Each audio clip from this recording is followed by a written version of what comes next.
You're in the Paracast, the gold standard of paranormal radio. And now, here's Gene Steinberg. So is it true, Goggs Mackay, that the bumper from our friend Chris Rutkowski, channeling Emperor Ming, the Max Sydow version, not the Charles Middleton version, is the absolute best the Paracast bumper ever? Goggs?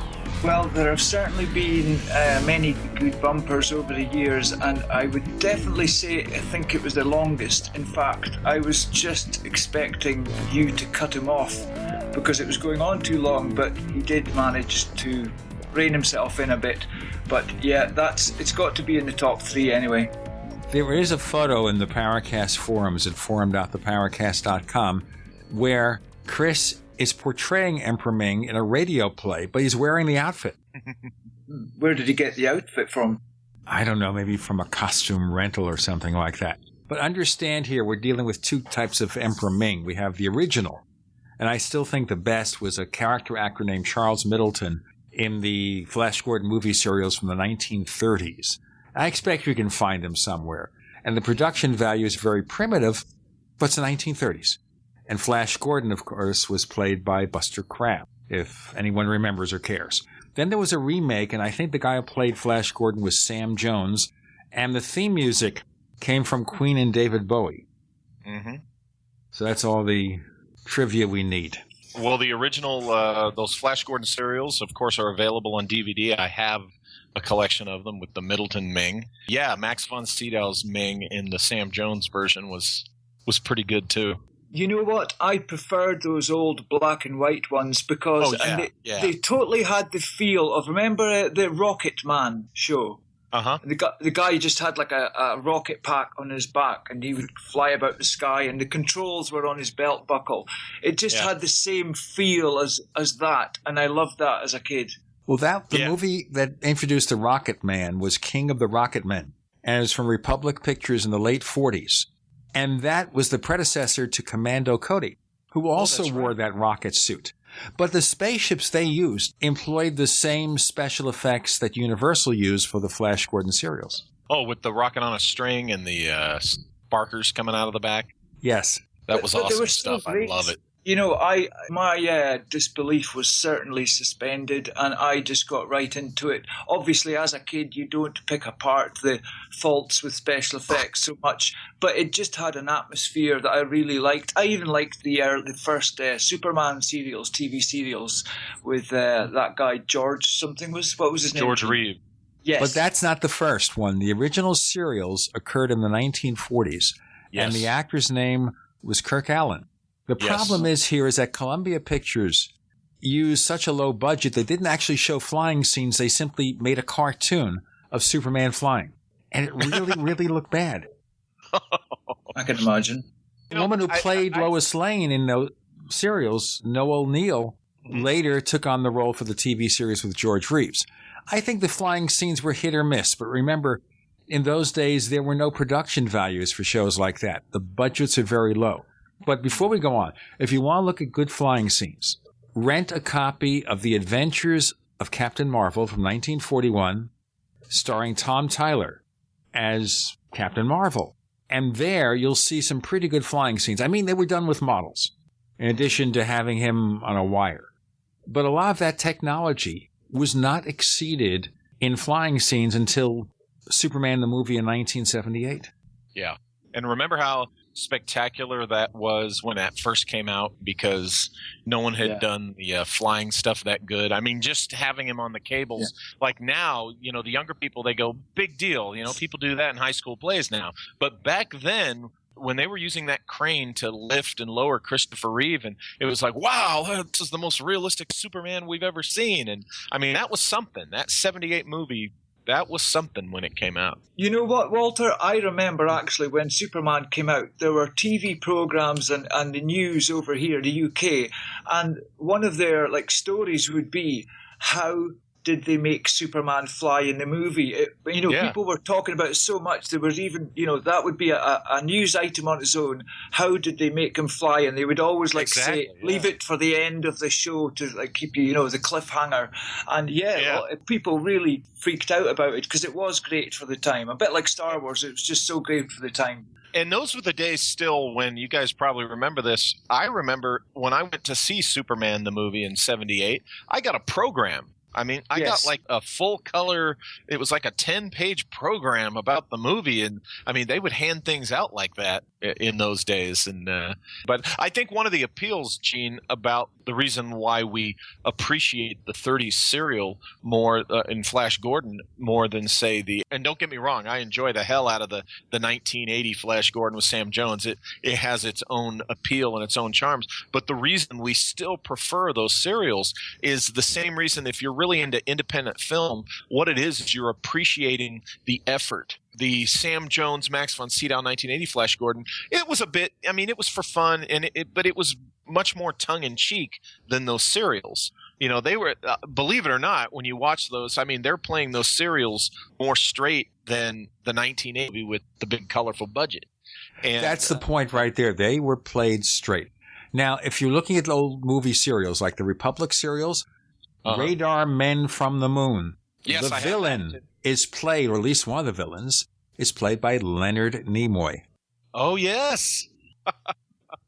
True. I haven't pulled that DVD out in a long time. I need to check that out.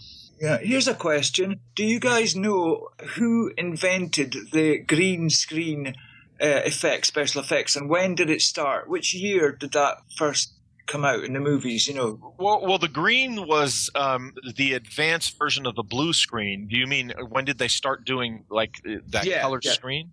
Yes.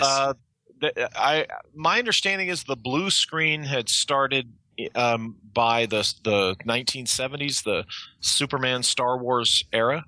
Yeah. Now, just to point out here, folks, if you're wondering what's going on, we have Walter Bosley, we have Goggs Mackay. Chris has been a little bit late this week. He'll be by later. So we're talking over a lot of things. We're in pop culture mode now, but we'll get into other subjects such as breakaway civilizations very shortly. But I can't give this up.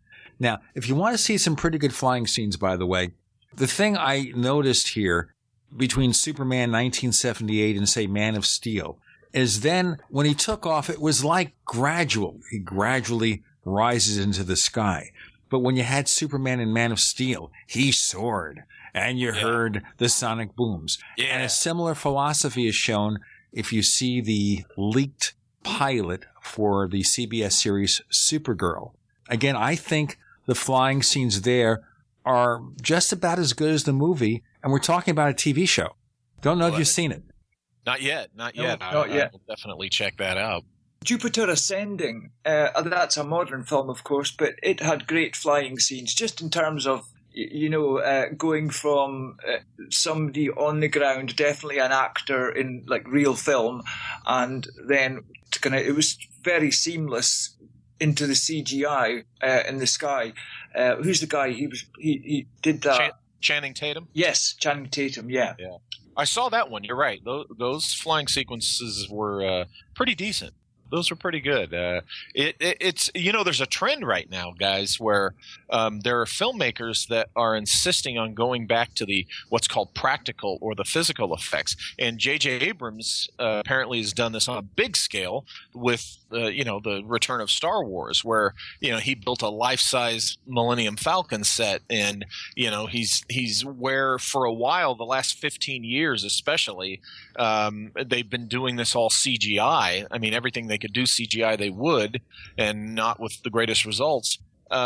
He insisted on actually building the physical sets and things, and there's more filmmakers that even on the smaller level are preferring to go back to that because it may not be exactly how real life is, but there's something about even a miniature sometimes it's just so much better than CGI.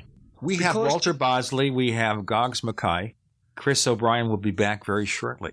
More to come. You're in the Paracast. So here's what happened. I was placing an order online. The site went down. It took hours before it returned, but I'd already placed the order with another company. If your site goes down, you could lose business. And if you have a business or personal site, you'll want to know it's easy to run and it will stay online. At iWeb, your site is hosted on one of the most reliable networks in the world. Talk to a sales rep at iWeb.com. Use the promo code TechNightOwl for a special discount. First came Attack of the Rockoids, and it was a critically acclaimed success. And now there's The Coming of the Protectors. A former military intelligence man is contacted by a space woman in a dream that turns out to be a nightmare because evil forces on her distant planet are planning to conquer the Earth. This is gripping science fiction of the classic kind. Attack of the Rockoids and The Coming of the Protectors. Find out more at rockoids.com. That's Rockoids, ROCKOIDS.com. Are you tired of commuting to a job that makes someone else rich, working harder than ever, but getting nowhere? Do you hate spending hundreds of dollars every week on daycare, having someone else raise your children? With our opportunities, you can start earning money as soon as next week. You get to be the boss, work from home, and live a happier life. At Be the Boss Network, you'll find hundreds of work-from-home opportunities that you can literally start today and be earning money as soon as next week. Go to freedom106.com and start earning money as soon as next week. You get to be the boss. Get out of the rat race. Work from home. Go to freedom106.com right now and change your life today. That's freedom, the number 106.com. Go to freedom106.com and start earning money as soon as next week. You be the boss. Go to freedom106.com.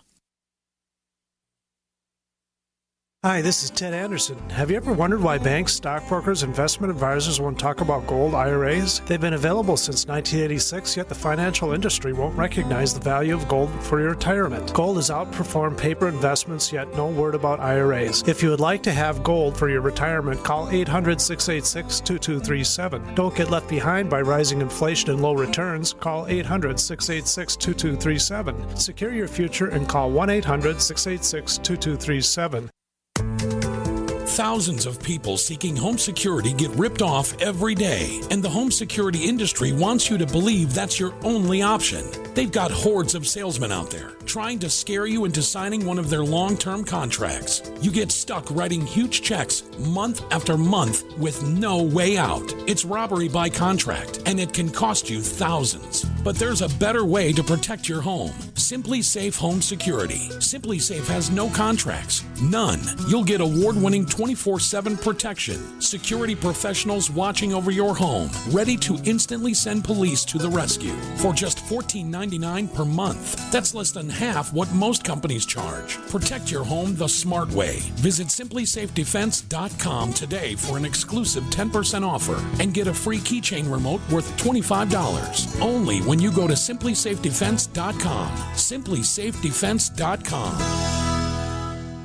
Do you owe the IRS money? Has the IRS garnished your wages or put a lien against your house? The IRS has the power to make you pay back what they claim you owe and will stop at nothing to collect. There is a solution. Call Signature Tax now. Speak with our professionals and feel the weight of your tax burden lifted from your shoulders. Call now for your free and confidential analysis. 800-481-3147. Again, that's 800-481-3147. 800-481-3147. We'd like to hear from you. If you have a comment or question about the Paracast, send it to news@theparacast.com.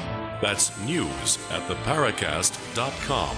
And don't forget to visit our famous Paracast community forums at forum.theparacast.com. Walter Bosley does that very well.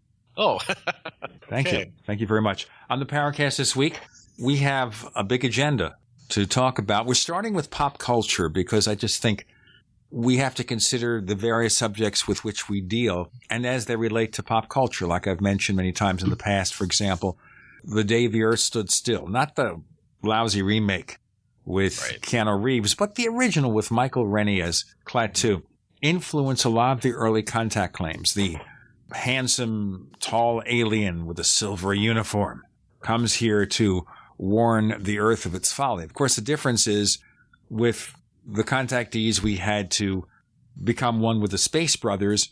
With Klaatu, you either get your act together or we destroy your planet. A fine distinction. And we're talking, of course, about movie special effects and how possibly doing something with miniatures or as realistically as possible still has the veneer of reality, more so than CGI. And sometimes it's not visible, but you get a feeling, you get a feeling that something like that is more genuine. On the other hand, CGI has become so sophisticated and so much less expensive to create that a lot of the special effects on TV shows are really good. They've had, on the Sci-Fi Channel, for example, we have Killjoys and Dark Matter. Why is everything called Dark Matter? Don Ecker needs to be alerted. Hey, Gene. Yeah. Yeah, I wanted to quickly go back to that point about J.J. Abrams building a full-size Millennium Falcon. Well, knowing what a kind of Star Wars sci-fi geek that he is, I think he built a full-size Millennium Falcon because he could. Because he was at the helm, because he loves the originals, and he would have dreamt about being in the real Millennium Falcon when he was a kid like I do. And he thought, I'm not going to have this drawn on a computer. I want a full-size one so I can go in it as well. Besides, what's a few $1 million among friends? Let me tell you something else that we have to offer, okay? And that's Paracast Plus. It's a special feature of the show. And we mention it 2 or 3 times each episode. And I think some of you kind of turn it off. Oh, he's talking about something that he's trying to sell. And you turn it off. But the advantage of it is, for those of you who are tired of the network ads, and we understand that, that's why people use DVRs for TV shows, you have this alternate version of the show where we take out the network ads and we give you higher audio quality for Paracast Plus.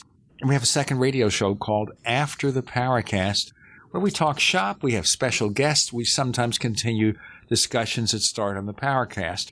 And we had that situation when Walter Bosley was here last time, where he had some books he wanted to talk about. We ran out of time, so we got him back for that. So this is an example of what that's about.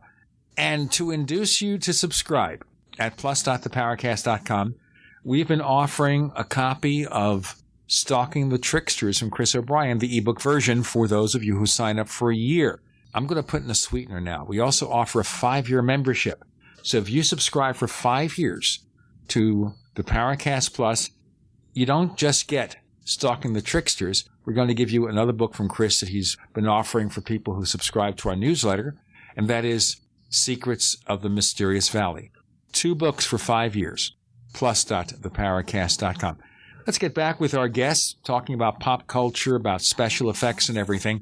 And the thing about it now is that it's so easy to produce special effects on the cheap that more and more of these so-called UFO photos can be created by people without big budgets, and that creates a problem. Therein lies a dilemma. So are there any UFO photos out there anymore, guys, that could be genuine, or is it possible just to create a fake no matter what? I'm sure there's some that could be genuine. The problem is the photograph no longer stands as a strong piece of evidence, or as strong as it used to. I don't think. I'm in that camp that thinks that the photograph or the video is now, unfortunately, diluted or watered down because of what you're talking about.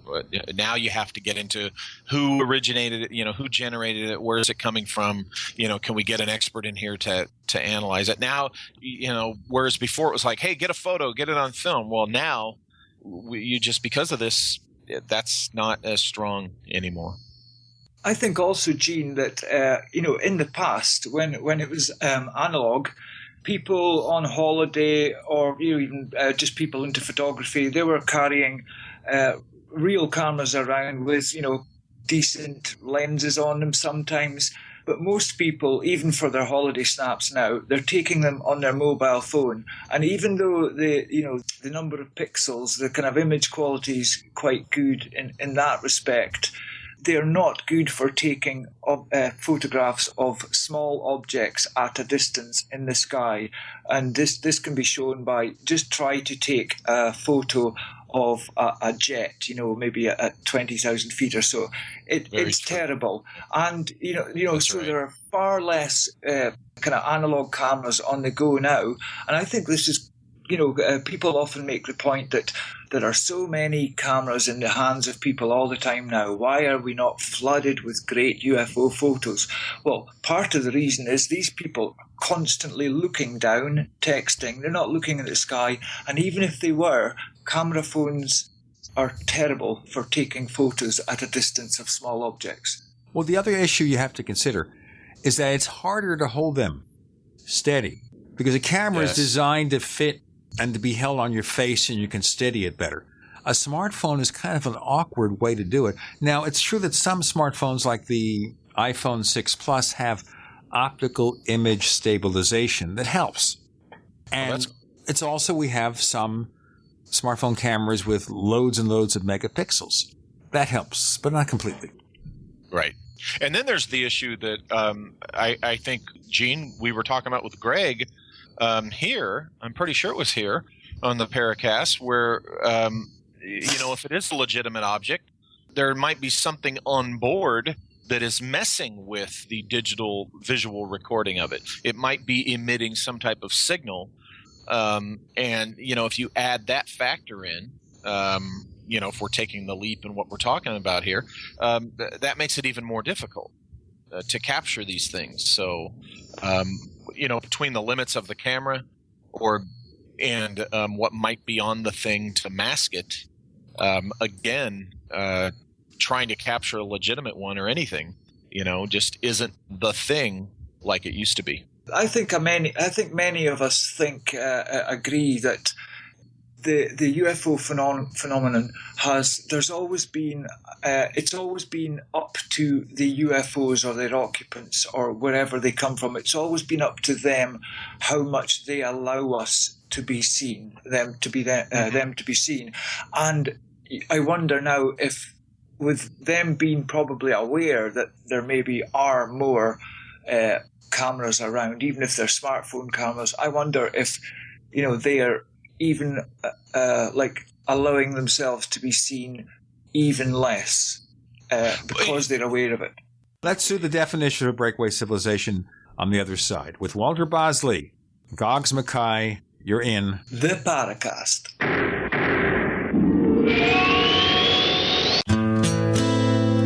Thank you for listening to GCN. Be sure to visit GCNlive.com today. Paid non-attorney spokesperson Adam Pulaski of the Pulaski Law Firm with principal office in Houston, Texas is the attorney responsible for the content of this ad. This ad is not legal advice, and the choice of a lawyer should not be based solely upon advertisement. Services may not be available in all states. Attention Xarelto users. If you or a loved one took Xarelto and suffered a serious bleeding event, you may be entitled to financial compensation. Xarelto is a popular prescription blood thinner used to prevent blood clots and protect patients from strokes. These serious bleeding events have led to numerous cases of hospitalization and even death. Phone lines are open 24/7. Call 800-261-0937. That's 800-261-0937. Before using Heart and Body Extract, my energy level was very, very low.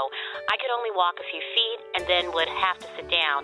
I was tired and lethargic, but after taking Heart and Body Extract, my energy level has improved greatly, and I can now walk longer distances without getting tired so fast. Thank you, Heart and Body Extract. Learn the secrets of an effective, natural, 100% organic nutritional supplement for a healthy heart and circulation at hbextract.com.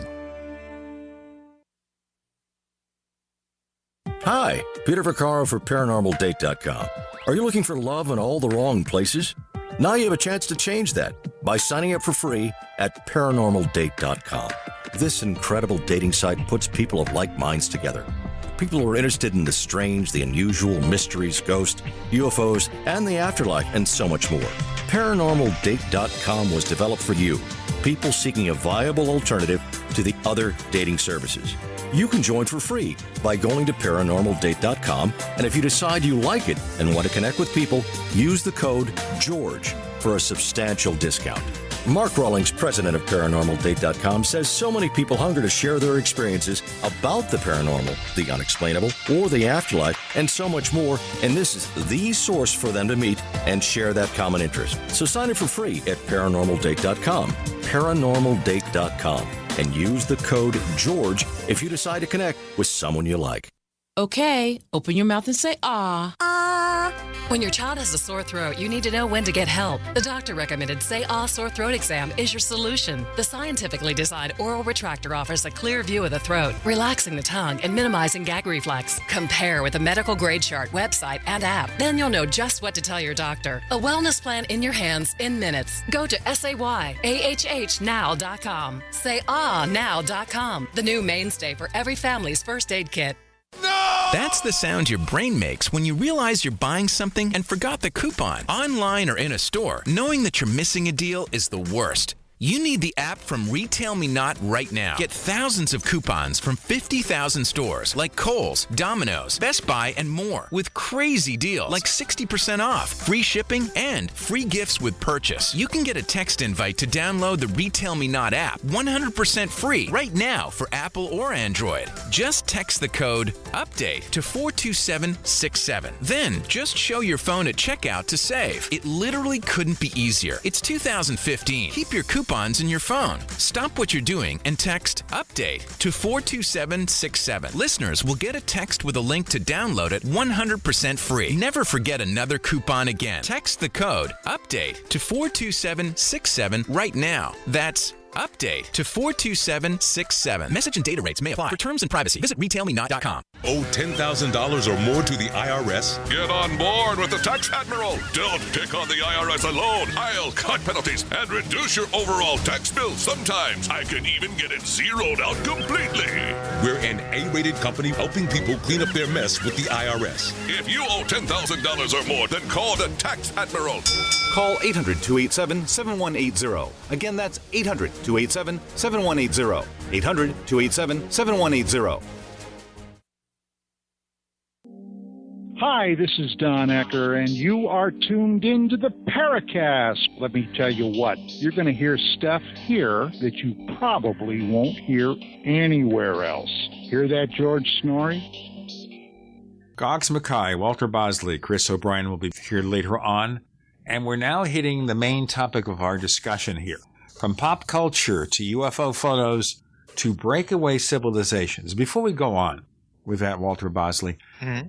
Yeah, you bring up a good point. Absolutely. I think I'm in that camp. I agree. That plays a big role, a big factor.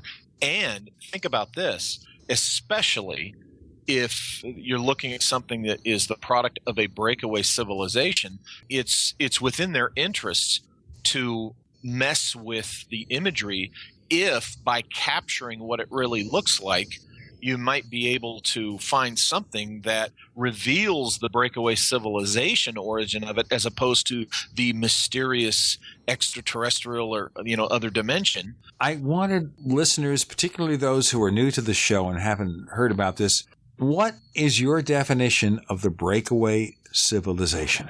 My definition, I think, it's pretty much a group that is financially, politically, and therefore socially independent of the world as known by the mass of humanity, who has developed not only their own civilization in the social, financial, and political realm, but technologically. That gives them the independence they need to not have to participate in the world we have to participate in. The way I like to look at it is, or the way I tend to look at it is, they've got their thing, they consider it a good thing, and they don't want to lose their good thing. So they've broken away from us even further to maintain that buffer, and so therefore they would like to remain as covert as possible. And yet, I find that they still have a stake in what's going on in the known world, certainly because they're using some of the same resources. That's my kind of big, wordy definition. Yeah, and so are we saying, I think I am saying personally that possibly the impetus behind any breakaway civilization could be the kind of alternative 3 theory, and that is that these people, the establishment of the super rich and powerful, Bilderberg group, these kind of people, at some point in the last 50 years or whatever, they've, sat down in all their meetings and thought, you know what, the world population is just going to keep on getting bigger and resources are finite. We're running out of oil and stuff. And they are kind of thinking, well, never mind the rest of the world. We want to continue the species and certainly our own genetic line. And we need to start planning ahead now for when the Earth becomes uninhabitable due to possibly a runaway virus or just a lack of resources or a huge solar flare, any of those reasons. But they may just be thinking so far ahead that, we need to do something now, and we're not going to tell the people because the majority of people, they won't be allowed to be part of it. They can't, just for the numbers, and they might be very unhappy if they knew that probably a lot of their hard work is maybe even being utilized towards these goals, but they don't even know it.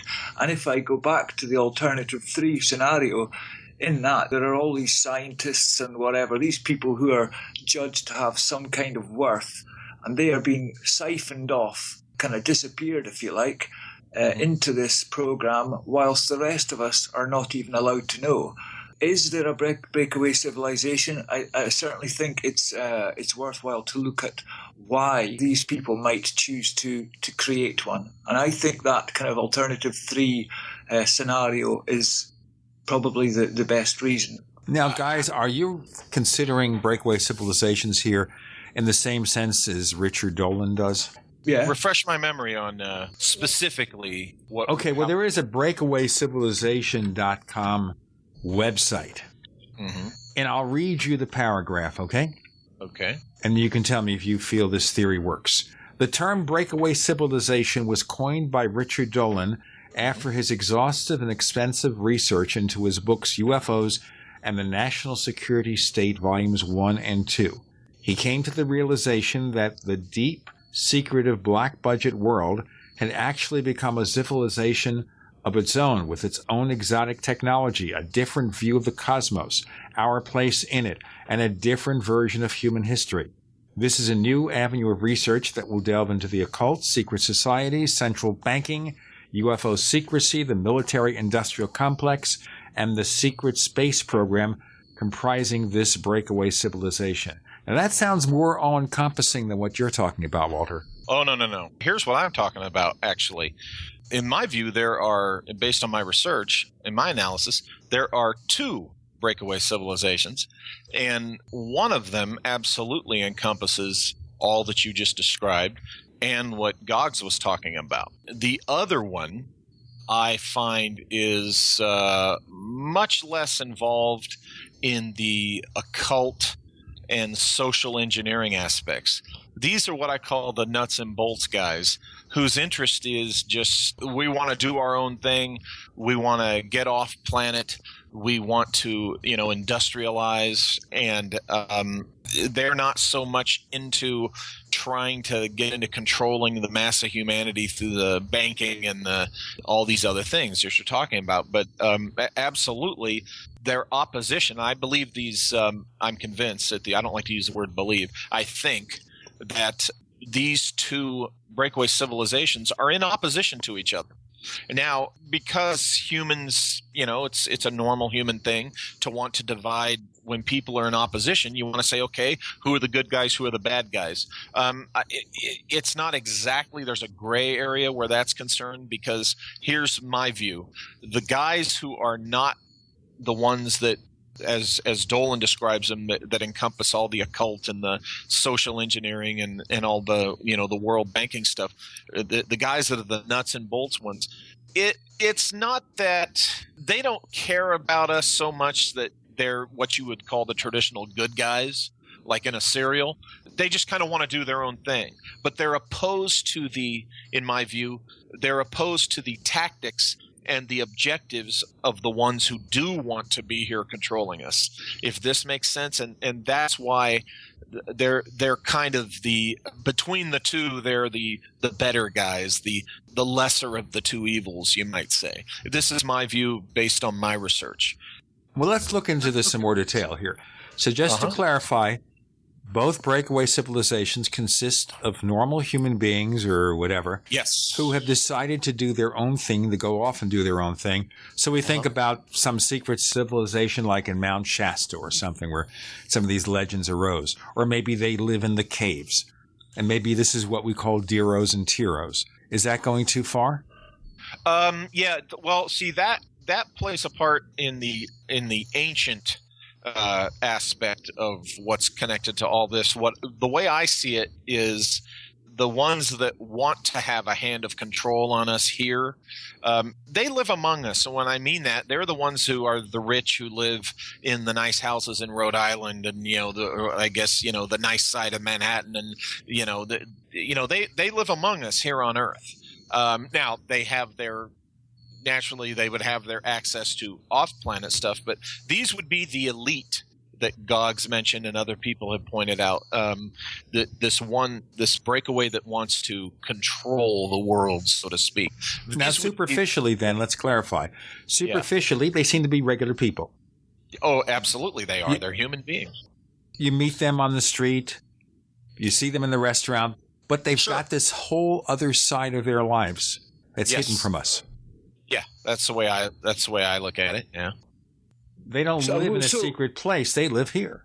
We've got Walter Bosley, and he's a fellow with former counterintelligence credentials and a lot of experience there. We've got Goggs Mackay, one of our forum moderators.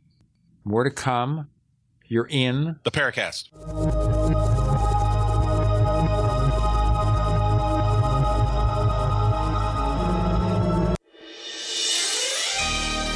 Thank you for listening to GCN. Be sure to visit GCNlive.com today. Conspiracy Journal is your #1 source for the hidden world of the weird and strange. We bring you thought-provoking and controversial material for free-thinking individuals who are seeking what is really going on in our world today. Some of this material may adversely affect you. Other pieces are meant to enlighten. Either way, be prepared to be intrigued by such things as the reality of UFOs, ghosts, strange creatures from time and space, hidden conspiracies, time travel, Nikola Tesla, suppressed technology, and a whole lot more. You can find out more by visiting our website at conspiracyjournal.com. There you can sign up for our free weekly newsletter sent directly to your email address. Find out what they don't want you to know.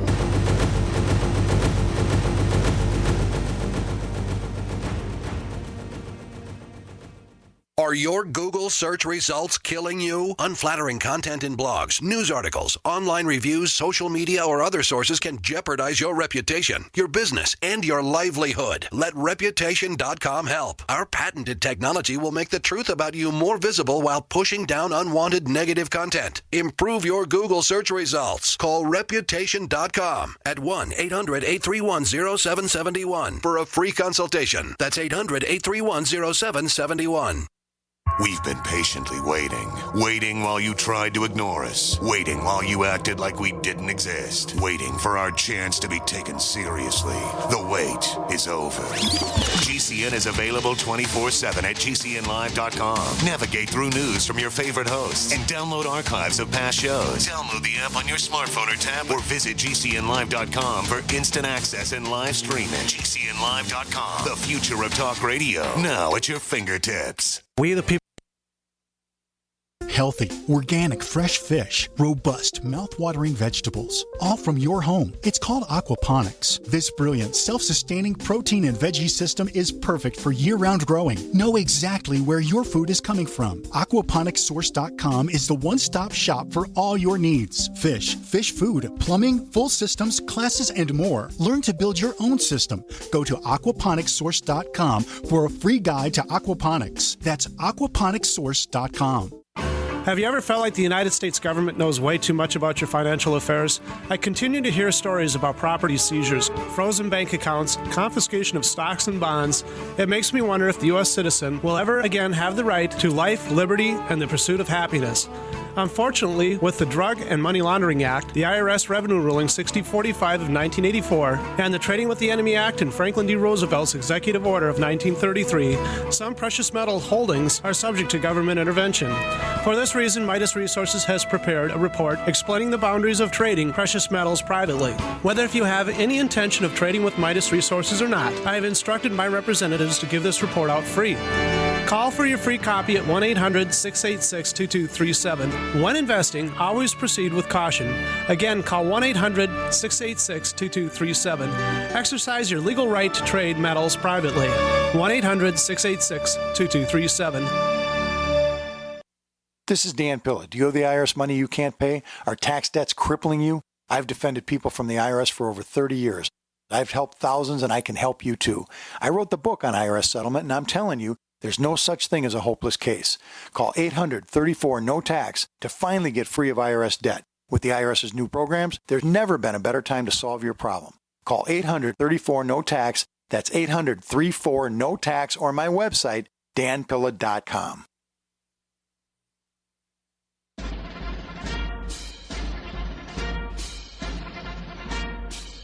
Hi, it's Grant Cameron from presidentialufo.com.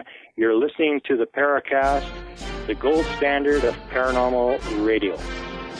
You see, there what I did, folks, was to allow Goggs Mackay and Walter Bosley to compete amongst themselves for who would say the Paracast stinger first.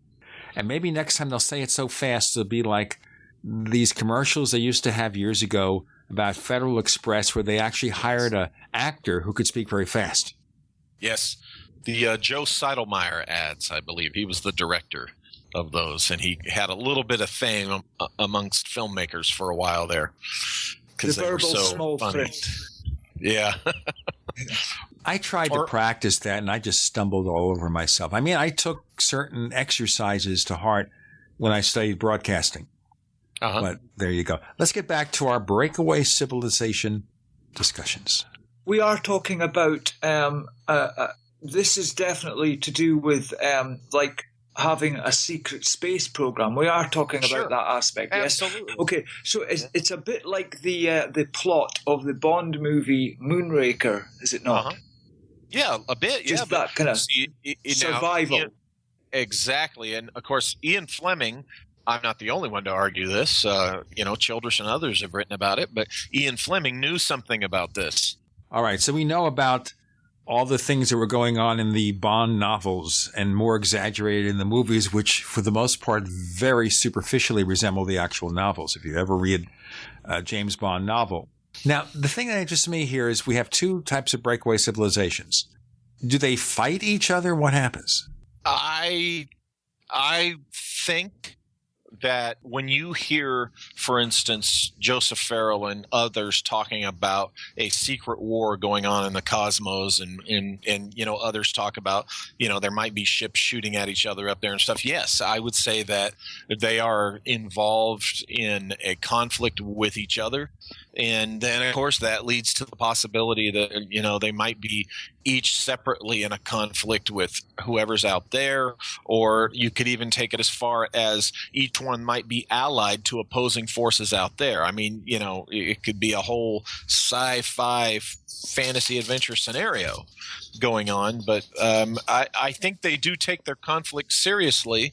I think that, like I said before, based on my research, I think part of what was going on in what I write about in San Bernardino in 1915 had to do with these breakaway factions in opposition to one another. I do think there was some very lethal conflict going on there. So does that mean they actually engage in wars against one another, or what? They would engage in wars. They would engage in definitely espionage and everything that goes with it, which would include, the occasional murder, assassination, against each other's operatives. Sure. these are things that go on in the real known world of espionage between nations and such. So, wouldn't you think, right, if there was a single breakaway civilization, it would be, a certain level of difficulty to keep it secret from the general public. Well, I'll throw this out to you. Go ahead. If there were two rival ones simultaneously, you'd have to think that really makes it more difficult to keep them both secret, especially if they're in competition with each other. You could look at it that way. Number one, you got to ask yourself, how secret are they really keeping it? Number two, actually look at it this way.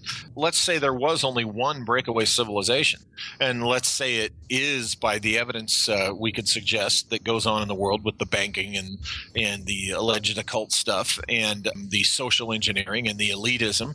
You could say that if they were the only breakaway game in town, why would they hide themselves? They would just come out. This world we live in would be a lot nastier and a lot worse if there was only one, because, and particularly if it was the one that wants to control us, if it was the elitist one, because why hide? Why not just come out and say, hey, everybody, we're better than you. We're the elite. We rule the world. This is what we have. Suck it up and live with it. But isn't that kind of happening already, where we have more and more corporate control of our institutions and the government?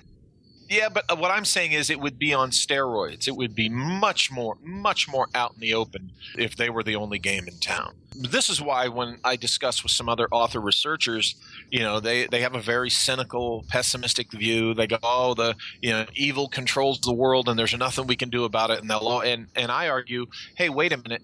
Then why are they still masking themselves at all? If they didn't have anybody keeping them in check, not necessarily because their checkers love us. I'm just saying, if they didn't have anybody keeping them in check, they would be much more out in the open. They'd be acting like, Hitler and his guys did.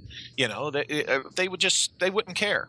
That's my view of it. So I think that even with all the stuff that we can point to that we know is going on, I say that it would, believe it or not, it would be a lot worse if there wasn't someone out there opposing them or vying for what they want. That's just my view. That's my take on it. So you're saying here that there is some level of control here, some kind of steps and balances to allow them to operate, but not get too blatant about it. Yeah, I'm going to say in a discussion of this theory, which I do subscribe to, that there are breakaway civilizations, and I mean that, and I subscribe to the idea that it's plural, that, yeah, there is a check and balance. There's something going on between these civilizations, these groups. There's something going on that keeps either one of them from getting a true upper hand. Nuclear détente, balance of power in the arms race that was happening with, with the Soviet Union and America, like that? Yeah, conceptually and theoretically, yes, we're talking about something like that. Now, remember, this is between them, so they still they both, independently can and probably do, you could argue, exhibit some control over the rest of us, of course. But what I'm saying is, if they weren't out there butting heads with each other, the one who's the worst of the two, if they stood unopposed, I argue things would be a lot worse for us, because these people are elitists. At least the one group is. They're elitists. They're eugenicists. They're very bad characters, very bad souls, and they would do just hideous stuff, more so than people think is going on already. Yeah. Well, the big question I'm going to ask here, and we have some questions from our listeners I want to bring up from our forum at forum.theparacast.com. And that is here, it seems to me that it's too easy for these breakaway civilizations to act upon our civilization, and we'll never know it. It can be done very gradually. We wake up one day and we are under their control, one faction or the other. Yeah, I think that's right. I think that's reasonable. I don't see why, that's not true. Boy, that creates a lot of paranoia, doesn't it? Yeah, but you gotta. It depends on the individual. It's that classic old thing. Hey, there's just some things I can't control. All I can do is know how I will react to certain things.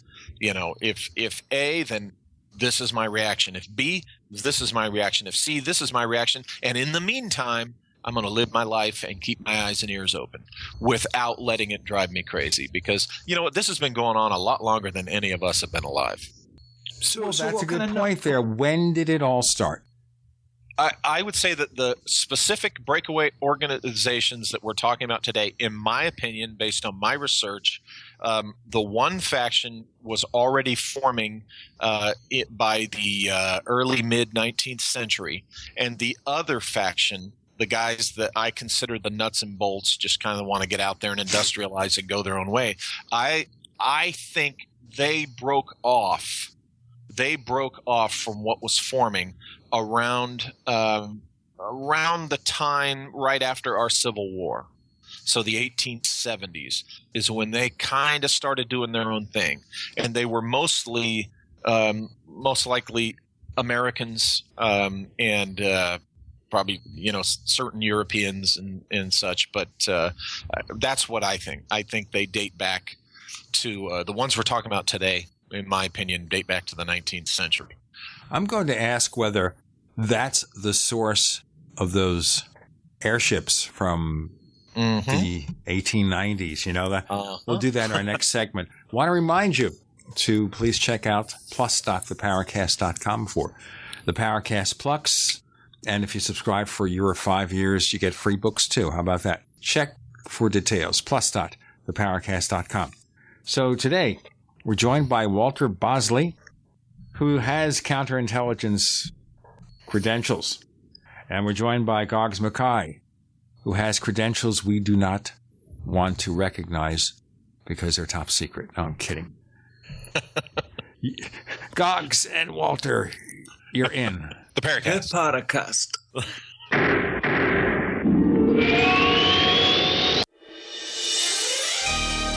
Thank you for listening to GCN.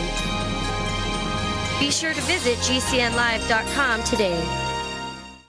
Ray Perkins, a reclusive veteran burned out from the Gulf War, lives tortured by relentless, perplexing nightmares. Nightmares of a horrific battle in deep space and of a mysterious woman suffering in agony for her devastated world. A woman not yet born, calling across centuries to him. Then, a coincidence leads him to his destiny, his chance to alter the universe. Attack of the Rockoids. The former fiction editor for Star Wars and Indiana Jones, Robert Simpson, writes, "The soul of the novel Attack of the Rockoids lies in its heart and passion for building a convincing tale of a love that spans the galaxy. A thrilling story. Attack of the Rockoids is available now. Read a sample chapter and get a special discount off of the cover price at our website, rockoids.com. That's ROCKOIDS.com. Attack of the Rockoids, a novel in the grand science fiction tradition." For over 5 years, you've been hearing about the Berkey Guy, so you may know a few things about him. For example, you are well aware of the superior quality and effectiveness of Berkey water filters and accessories. But did you know the Berkeys have had independent lab tests done to prove just how effective they are? It's true, and he can email you the test results. Just visit GoBerkey.com. You may also know that the Berkey Guy has helped tens of thousands of people get better prepared. Now here's something you may not know. GoBerkey.com has amazing specials and deals all the time on a wide variety of survival and preparedness products. Most ready to ship same day. Visit the Berkey Guy at GoBerkey.com and be sure to click the red Products on Sale Now button. You can always call toll-free 877-886-3653. Again, that's 877-886-3653. GoBerkey.com, home of the Berkey Guy.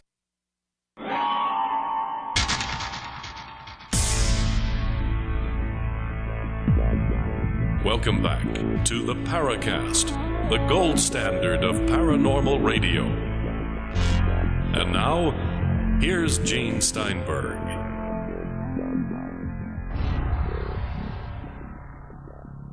He sounds better because he's got that great accent. Well, you see, he does a real Scotty, not the fake Scotty. That's right. That's right. So we know there's another career for you, doing voiceover work, Goggs, if you want to pursue it. I think it would have a limited life, that career. You think so? Well, did you see there was a thread in the Paracast forums after my last appearance, and the title of the thread was, something along the lines of "Goggs does not sound like Scotty from Star Trek," which is what Don had said. Are we talking about each Scotty, the one from James Doohan, the Canadian, or the one from Simon Pegg, the guy from the UK? We're talking about Jimmy Doohan, definitely. Well, Jimmy Doohan was doing, as we say, the cliched version. Yeah, because he was Canadian as well. Right. But he was also a voiceover specialist. Now, before we get too carried away with the free book offers, I wanted to make sure we get all this straightened out so there's no further confusion. So for quite a while now, we've been giving away a copy of Secrets of the Mysterious Valley, the ebook version, for those who subscribe to our weekly newsletter. There's no cost. It's just a weekly newsletter, which contains an editorial from me or somebody else, like Red Pill Junkie has written one, Chris has written a few, other authors, including Stan Friedman. You get the newsletter, and when you subscribe, we send you a copy, up till now, of Secrets of the Mysterious Valley. That offer is going to end as of September 8th. Now, if you've heard the show after September 8th, I guess we'll give it to you anyway, but that's the official end of the offer. We've changed the offer then for the Paracast Plus, so instead of giving away just one book, you can get up to 2 books. So if you subscribe to 1 year, we'll give you Secrets of the Mysterious Valley. If you take it all and you subscribe for 5 years, we'll give you Stalking the Tricksters 2. You get 2 books for the 5-year subscription. Find out more about the Paracast Plus. Again, it's plus.theparacast.com, plus.theparacast.com. We're looking over here, breakaway civilizations becoming the main topic of discussion with Walter Bosley and Goggs Mackay. And Walter, I asked you if the airships from the 1890s may have been flown by some sort of representative or more representatives of one of these breakaway civilizations. And in my opinion, that's a big fat yes. Absolutely. I'm convinced that the airship mystery of the 1890s was this faction that broke away from the breakaway, so to speak. Faction number 2, the American and European-based guys who just they didn't want to be part of world domination. They just wanted to do their own thing. And I think that by the 1890s, they had begun to develop what they were working on to the point where they upped the game. They upped their game anyway. And really were putting on a display, I think, for the opposition, saying, here's what we got. Here's what we can do. You're not the only game in town. Was there not some of the great airship mystery cases that was a few of them? Did they not have some kind of high strange aspects to them? Not as many as you think. That gets tagged on there. The same, very much like, people say, oh, but weren't most of them all a bunch of April Fool's jokes and fakes? No. Very few of them, when you actually look at the accounts, very few of them were jokes and April Fool's, stunts. In fact, a guy named Michael Busby has done an excellent book called Solving the 1896 Airship Mystery that I recommend. But the high strangeness that you mentioned, when you look at the actual reports, it seems kind of weird in a retelling, but when you look at the actual reports, there's something very human going on there. And I think things were interpreted possibly, as such, or that the technology was so unknown to most people and so would be considered advanced back then that it would seem as magic, to paraphrase that famous quote. But it really about 95% of what you read in those accounts is a very human technology, and yet still just as fascinating because somebody's out there doing this stuff. The thing that bothers me about all this is if we have these breakaway civilizations established in the 19th century, why haven't they taken over already? Well, who says who number one, who says they haven't, or number two, I argue that this second breakaway, they have no interest in taking over. Like I said a minute ago, they don't want to rule the world. They want to rule themselves. They want to go out there and have their own world, and they don't really want to rule over us. Now, the other guys, the ones that they broke from, I think these are the ones who, have embedded within this idea of the New World Order and the elitists. When you talk about all these elitists and doing all these heinous things, you're talking about, breakaway civilization number one, I'll call it, as opposed to number two. Because of my books, I have a reference label for them, but we haven't gotten into the books really. But I call the older one the elitist one, the one that's involved in the occult and the social engineering, the one that wants to rule us and is actually showing its hand in doing so. I call them Team Nimza. And the other breakaway that just wants to be nuts and bolts and explore and don't want to, rule over us, I call them Team Sonora. And my books give an explanation why. Walter, could you expand a little on the occult interest of the elite group? Well, they, these are guys who came out of, the ranks of people into alchemy and hermeticism, and the ones who, they're using magic. And we're talking that very, that Enochian, that ancient type magic, the kind of stuff Crowley, of course, was into, and things like that, and Jack Parsons and such. And, they were historically, this particular faction had among them, for instance, the luminaries and the spiritualist with capital S, because spiritualism, as you guys probably are aware, was very popular as it emerged in the mid-19th century. And by the 1890s and the early 20th century, it was really popular. And spiritualism became what we call in our times the New Age movement. And these spiritualist luminaries, they were ingratiated with the people that I have identified as being associated with this elitist faction breakaway. And, out of this has grown social engineering and such. And when you dig deeper, you find a lot of occult ideas, because among the spiritualists and the others involved in this elitist breakaway faction, you also had, for example, the late 19th century, early 20th century German occultists. Okay? Yes, the same German occultists who inspired the Thule Society, who then in turn were very much involved in the rise of the Nazi Party.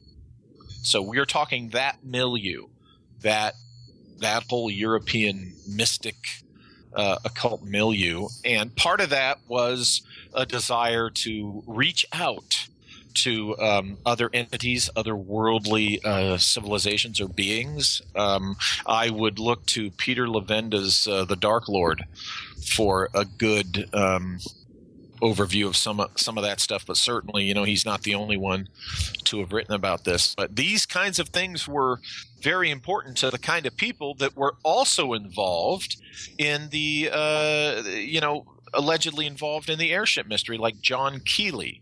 An author, Theo Pymans, has written an excellent book on John Worrell Keeley. And Keeley was a darling of the spiritualist occultists of his time. We got Walter Bosley joining us this week with Goggs Mackay, and we're focusing on breakaway civilizations, which can take us into many places. You're in the Paracast.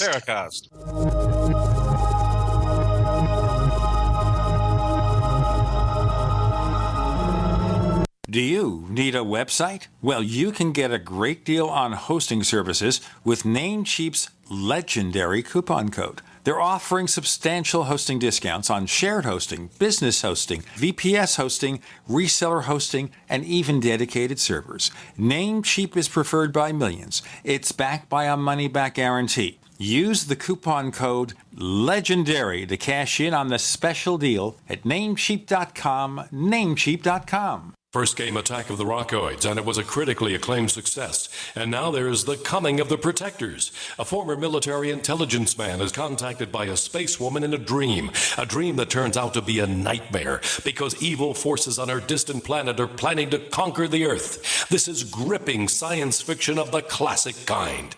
Attack of the Rockoids and The Coming of the Protectors. Find out more at rockoids.com. That's Rockoids, ROCKOIDS.com. Sciatica, lower back pain, hip pain, poor posture. If you suffer from any of these problems, get ready to relax. Introducing an amazing product that's been in the market for over 25 years, the Sacro Wedgie. It was invented by a football coach using a common-sense osteopath technique. He created this device to help his athletes by isolating and supporting the sacrum, which is the keystone of our anatomy. This wedge-shaped bone is in the center of our hips, where a lot of pain starts. Simply relax 20 minutes daily on the amazingly simple Sacro Wedgie and let gravity do the work, helping muscles rebalance and start releasing nerves. Sit in the Sacro Wedgie at the computer or while traveling to help correct posture to finally help relieve those stubborn aches and pains for only $33.95. It's made in the USA, so click the family-owned website at sacrowedgie.com, spelled SACROWEDGY.com, or call 1-800-737-9295. That's 1-800-737-9295. Relax your back pain away with the Sacro Wedgie. Healthy, organic, fresh fish, robust, mouth-watering vegetables, all from your home. It's called aquaponics. This brilliant, self-sustaining protein and veggie system is perfect for year-round growing. Know exactly where your food is coming from. Aquaponicssource.com is the one-stop shop for all your needs. Fish, fish food, plumbing, full systems, classes, and more. Learn to build your own system. Go to aquaponicssource.com for a free guide to aquaponics. That's aquaponicssource.com.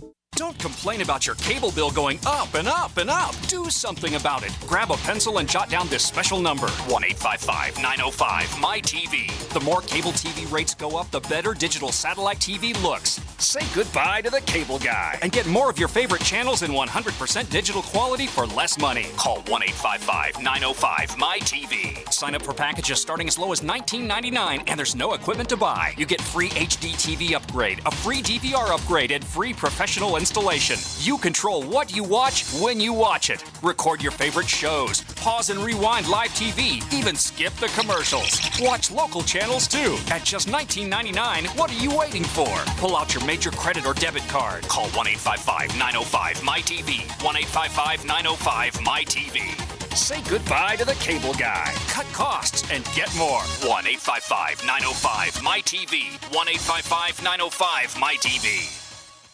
Paid non-attorney spokesperson Adam Pulaski of the Pulaski Law Firm with principal office in Houston, Texas is the attorney responsible for the content of this ad. This ad is not legal advice, and the choice of a lawyer should not be based solely upon advertisement. Services may not be available in all states. Attention Xarelto users. If you or a loved one took Xarelto and suffered a serious bleeding event, you may be entitled to financial compensation. Xarelto is a popular prescription blood thinner used to prevent blood clots and protect patients from strokes. These serious bleeding events have led to numerous cases of hospitalization and even death. Phone lines are open 24/7. Call 800-261-0937. That's 800-261-0937. We'd like to hear from you. If you have a comment or question about the Paracast, send it to news@theparacast.com. That's news@theparacast.com. And don't forget to visit our famous Paracast community forums at forum.theparacast.com. We're back with Walter Bosley and Goggs Mackay, focusing on breakaway civilizations, of which there may be more than one. So let me ask you a real silly question here.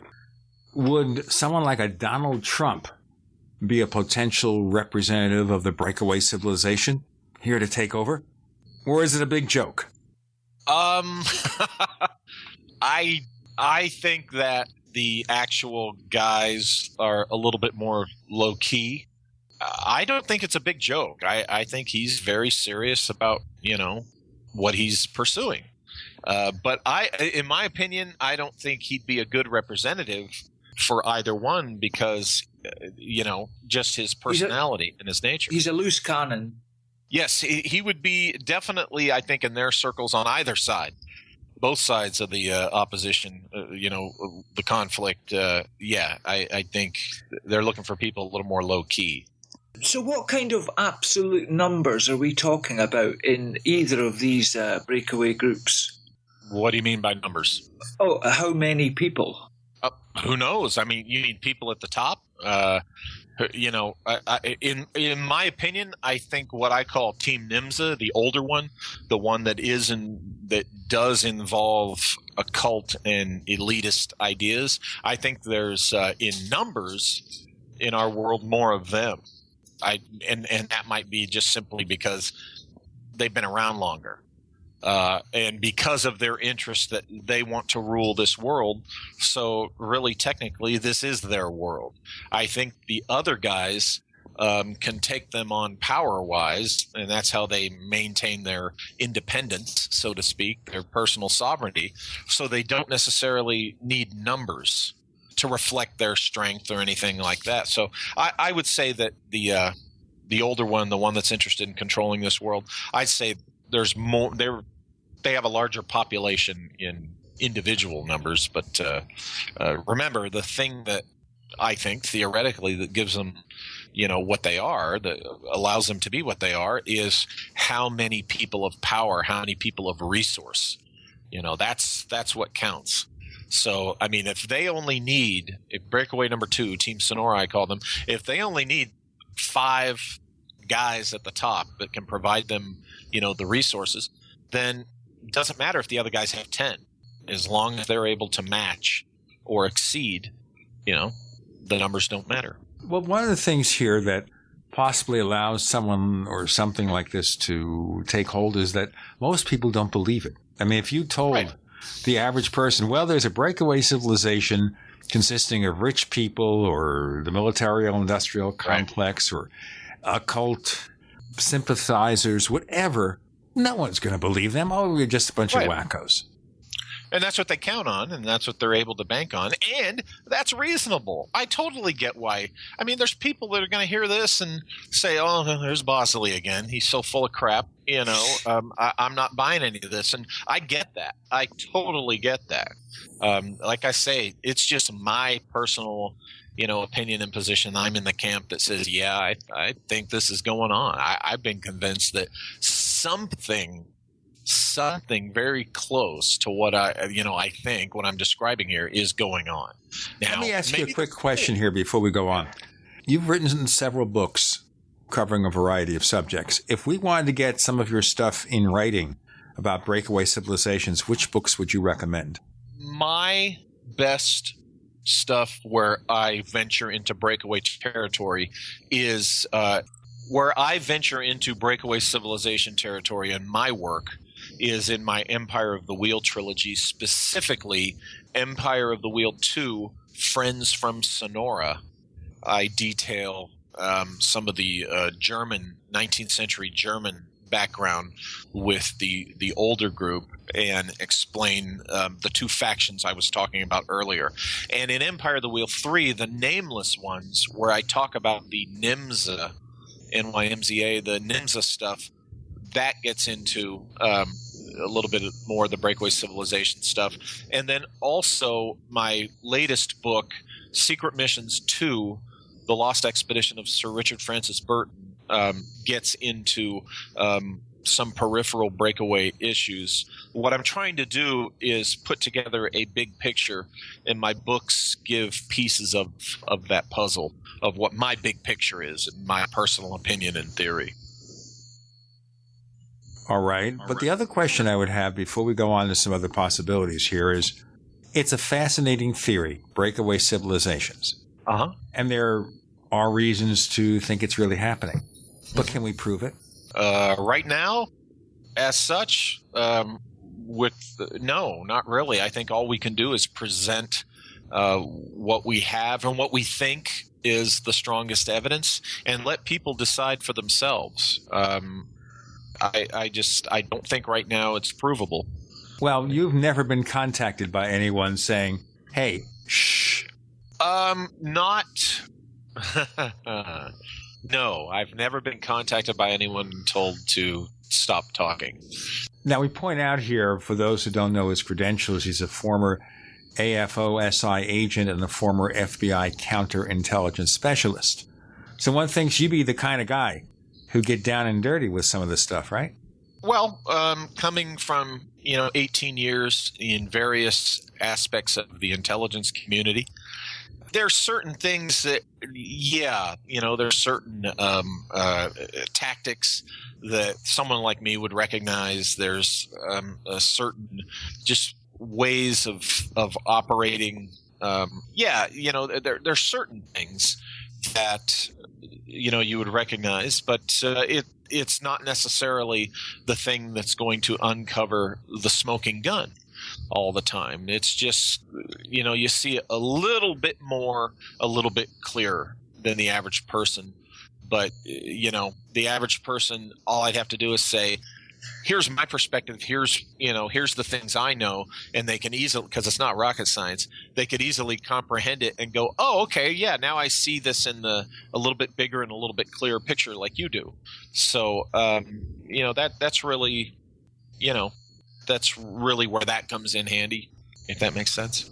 Now, one thing, we have some questions, by the way, from our audience at forum.theparacast.com. In our next segment, I'm going to have Goggs ask you some of the relevant questions, but I want you to think about one more aspect of so-called breakaway civilizations, and that is the rumor or legend of a secret space program, that there is something else going on, and that when we cut back, beginning with the last moon landing, other research and developments continued on in private.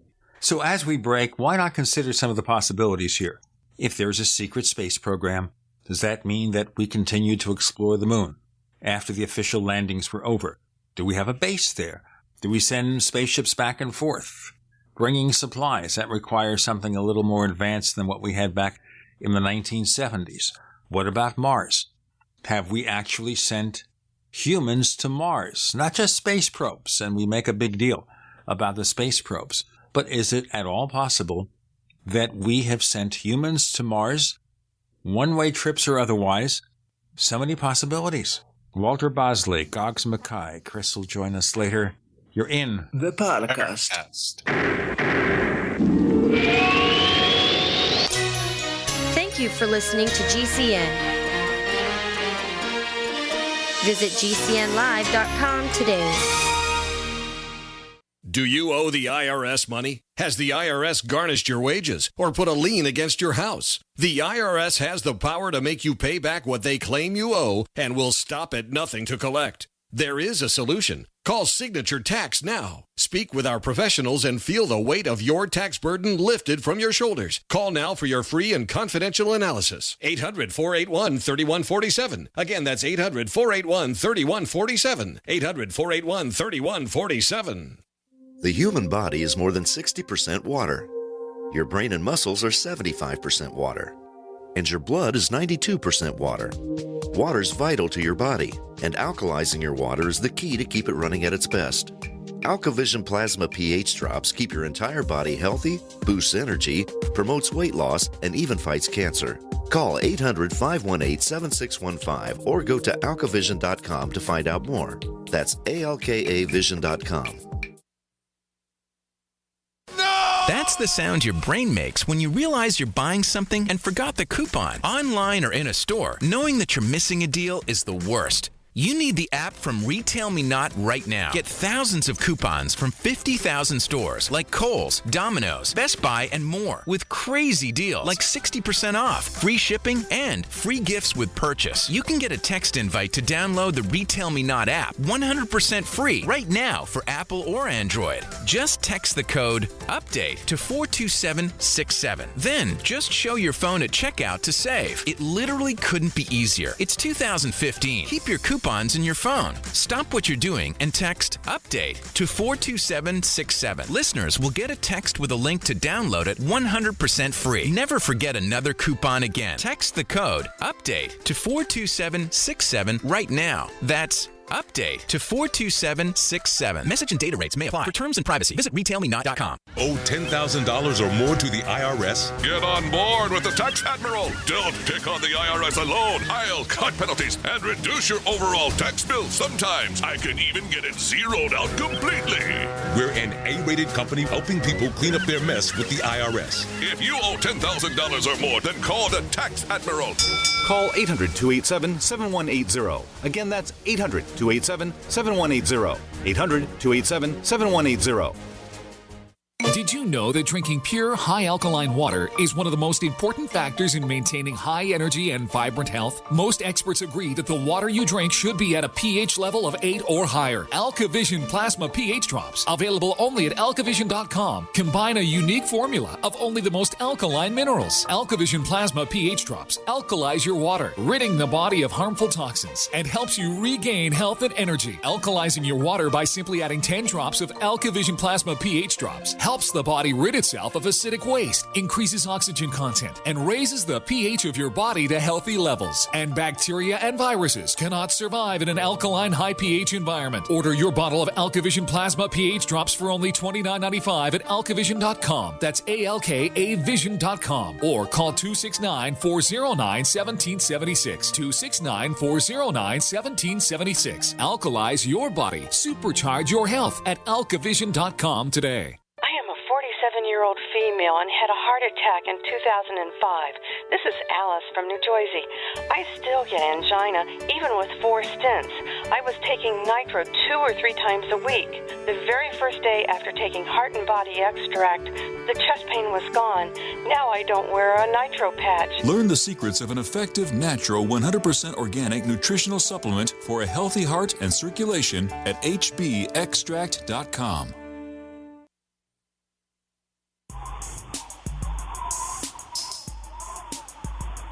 Hey, this is Marie D. Jones, the author of This Book is from the Future, and you are listening to the Paracast, the gold standard of paranormal radio. They won't make it doing Beach Boys imitations. No. Walter Bosley, Goggs Mackay, breakaway civilizations on the agenda. So what about the secret space program? Yes. Absolutely, I'm convinced it exists. To me, it makes sense that it exists. I think that Apollo 11 was not the first time we put an Apollo manned craft on the moon. I think we did it secretly to make sure we could do it. Because remember, Apollo 11 was quite the dog and pony show for the whole world. And at that time, when we're supposed to be in a big Cold War and a lot's at stake for our reputation and such, it does not make operational sense to me that we would, for the first time ever, attempt this landing in front of the eyes of the world when it could easily have gone very wrong.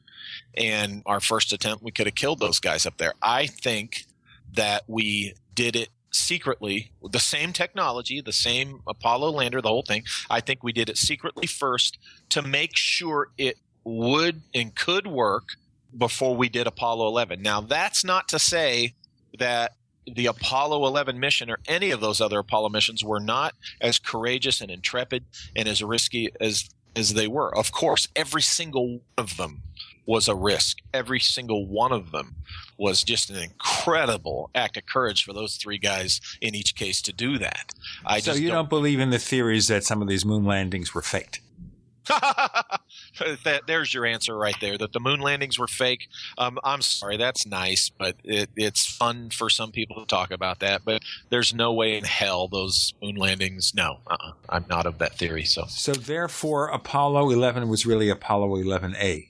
Or just Apollo 11. I mean, the one that landed could have been, Apollo whatever, Apollo X, whatever the designator would be. To me, it just makes more operational sense that we would have done it secretly. Now, think about, why do I say this? One of the reasons, without going into the whole thing to make it an Apollo 11 show, one of the reasons is, look at Armstrong. Armstrong was a professional, but he was to be the first man to set foot on the moon. He was really quiet, that's some serious humility there. I argue that, even if you're just, oh, shucks, folks, I ain't nothing special, you're gonna allow yourself to be paraded out every year on the anniversary of that, or every 10th anniversary. You know what I'm saying? You're the first man on the moon. And Neil Armstrong did not do that. In fact, it's argued that he did quite the opposite. Now, I would say that's because the man being a professional, let's say I'm right. Well, then therefore he and the other guys knew that they weren't the first.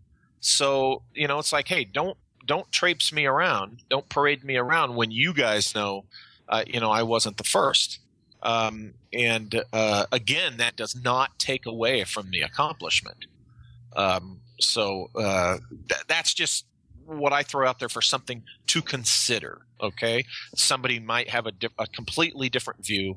Buzz Aldrin might want to punch me in the mouth or something. I don't know, but that's just something to consider. But to me, it makes more operational sense that they wanted to make sure it could be done. So after we stopped going to the moon, what did we do, really? I think we've put boots on the ground on Mars. I think we continued going to the moon. I don't think we stopped. People say, oh, Walter, whoa, wait a minute. How can you say that? Well, look, you guys know I'm an Air Force officer, reserve, inactive. And, I was an OSI agent while I was on active duty. At one time I was stationed, my first assignment was LA Air Force Base in El Segundo. That's essentially a Space Command rocket, design and engineering base. And my personal opinion of the Air Force rocket program is this. I say this to people outside this. You don't know what actually was in the payloads of those payload containers, okay? Unless you were part of every single mission, not even the guys on the launch pad would not necessarily know what was in a payload container. It could very easily have been a manned pod, and the Air Force could have been launching manned missions, from Vandenberg all day long. People looking at the launches, oh, how pretty, and never known that they were putting people in space on board those rockets. And then there's other means. So, I think Apollo, a manned space program, in the Apollo vein that the public knows about, oh, that hasn't been our real only space program for a long time, if ever, as our only one. No, I don't think that. To me, that does make sense. So how do we prove that? How do we go about proving that we have a more advanced presence on the moon, on Mars, or whatever? You're not going to until you can build your own rocket and get up there and look around. That's as far as proving it, we can't. We, guys like you and me and other researchers, we cannot prove it, unless, somebody puts something in our laps, unless, like if I were called to the Pentagon, hey, dummy, come in, here you go, here's the incontrovertible proof, show everybody. Well, yeah, right, that's not going to happen. Short of that, you got to build a rocket and go look at yourself. But right now they got the upper hand on that because none of us can get there. But let me ask you here then, why wouldn't we reveal some of this? Because it certainly would put the United States in a much better bargaining position around the world. Well, maybe we are, but maybe we're revealing it in a little piecemeal way that only those who need to be the recipient of that message will understand. And the reason that they kind of keep it on the QT is because if we are showing it to them, showing, hey, we can whoop your fanny any time, don't get any ideas, that would be embarrassing to them, right? That would be, they don't want to admit that, so they're not going to reveal that. They're just going to kind of, grumble about it in their own corner and try to catch up. Or maybe they are on the same level, which brings us back to what's really going on up there. But, we don't know that it's not being revealed in some way. That's just it, nobody can really say that it's not going on. It's like the whole, and I don't want to get into this, but it's like the whole disclosure thing on ET. Some of us think that's kind of, they're already starting to do that, starting that process. But just because it's not the classic, okay, everybody, here they are, that's up to them how that's done, if that's going to be done. Okay, so we're talking here about the fact that there still is a genuine UFO mystery. Something strange is going on, and we're gradually alerting people to it. And I've speculated, well, we discover more Earth-like planets around other solar systems. Yeah. We discover water on Mars. We see closer and closer evidence that's accepted by science that life is abundant in the universe. And if it is abundant in the universe, the next step is, okay, they came here. Mm-hmm. And actually, let's put a finer point on it. We came here. You know, there's that possibility. That could be part of this whole dirty little secret, is that we came here. We're not of here. So you're looking at the last episode of Battlestar Galactica. Very possibly, yeah. You know, they land on Earth and they intermingle with the local inhabitants. Yeah. That's possible. That's something to consider, is what I'm saying. Could be wrong. They are basically cohabiting with the daughters of men, the human race that existed here already. That could be where all that came from.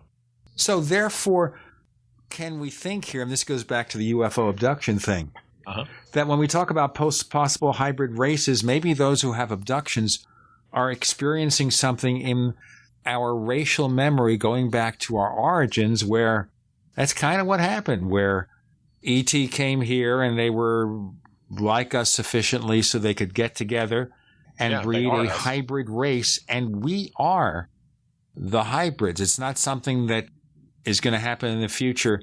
It's here. It's now. Such is the fact that we've got to do our break. And we'll get to those questions in our next segment because this is so fascinating. We can do 12 more shows about it. Walter Bosley, Goggs Mackay, you're in the USS Paracast.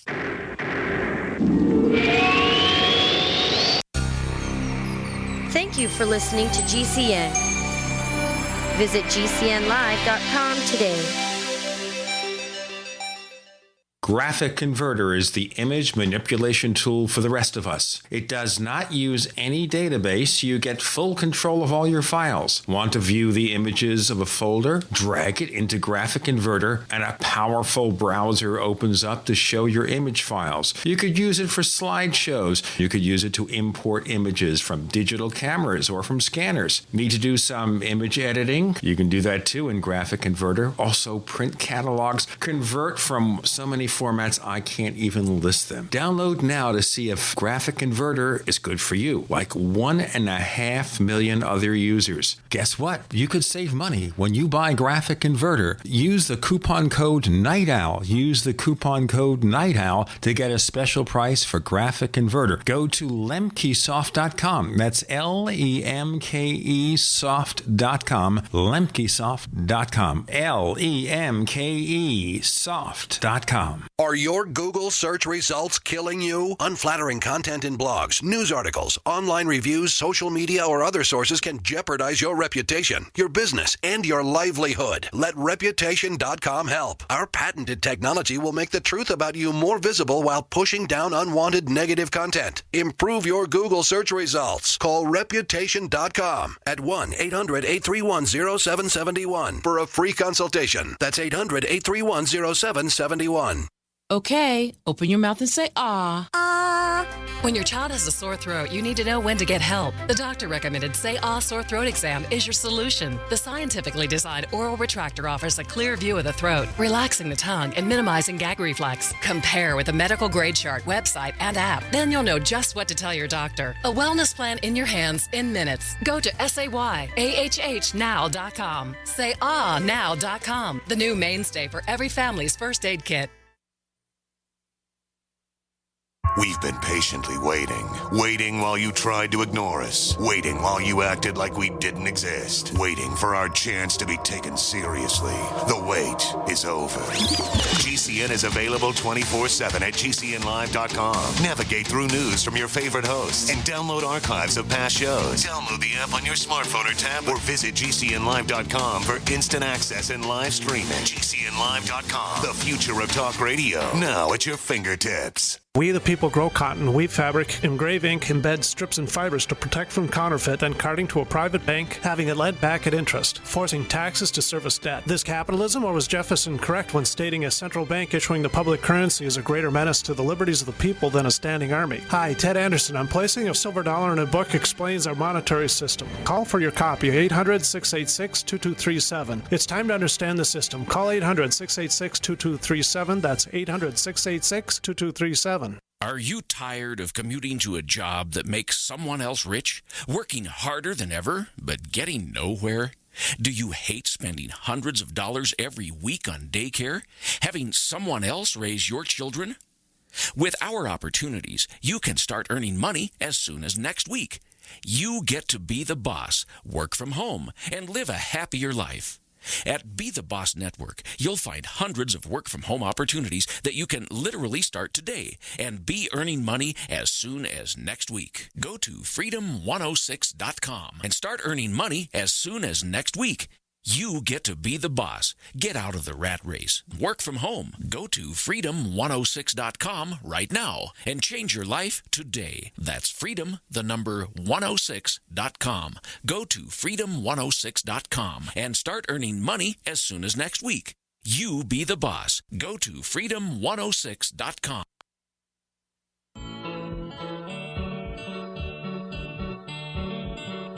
This is Micah Hanks of the Gralien Report, and you're listening to the Paracast, the gold standard of paranormal radio.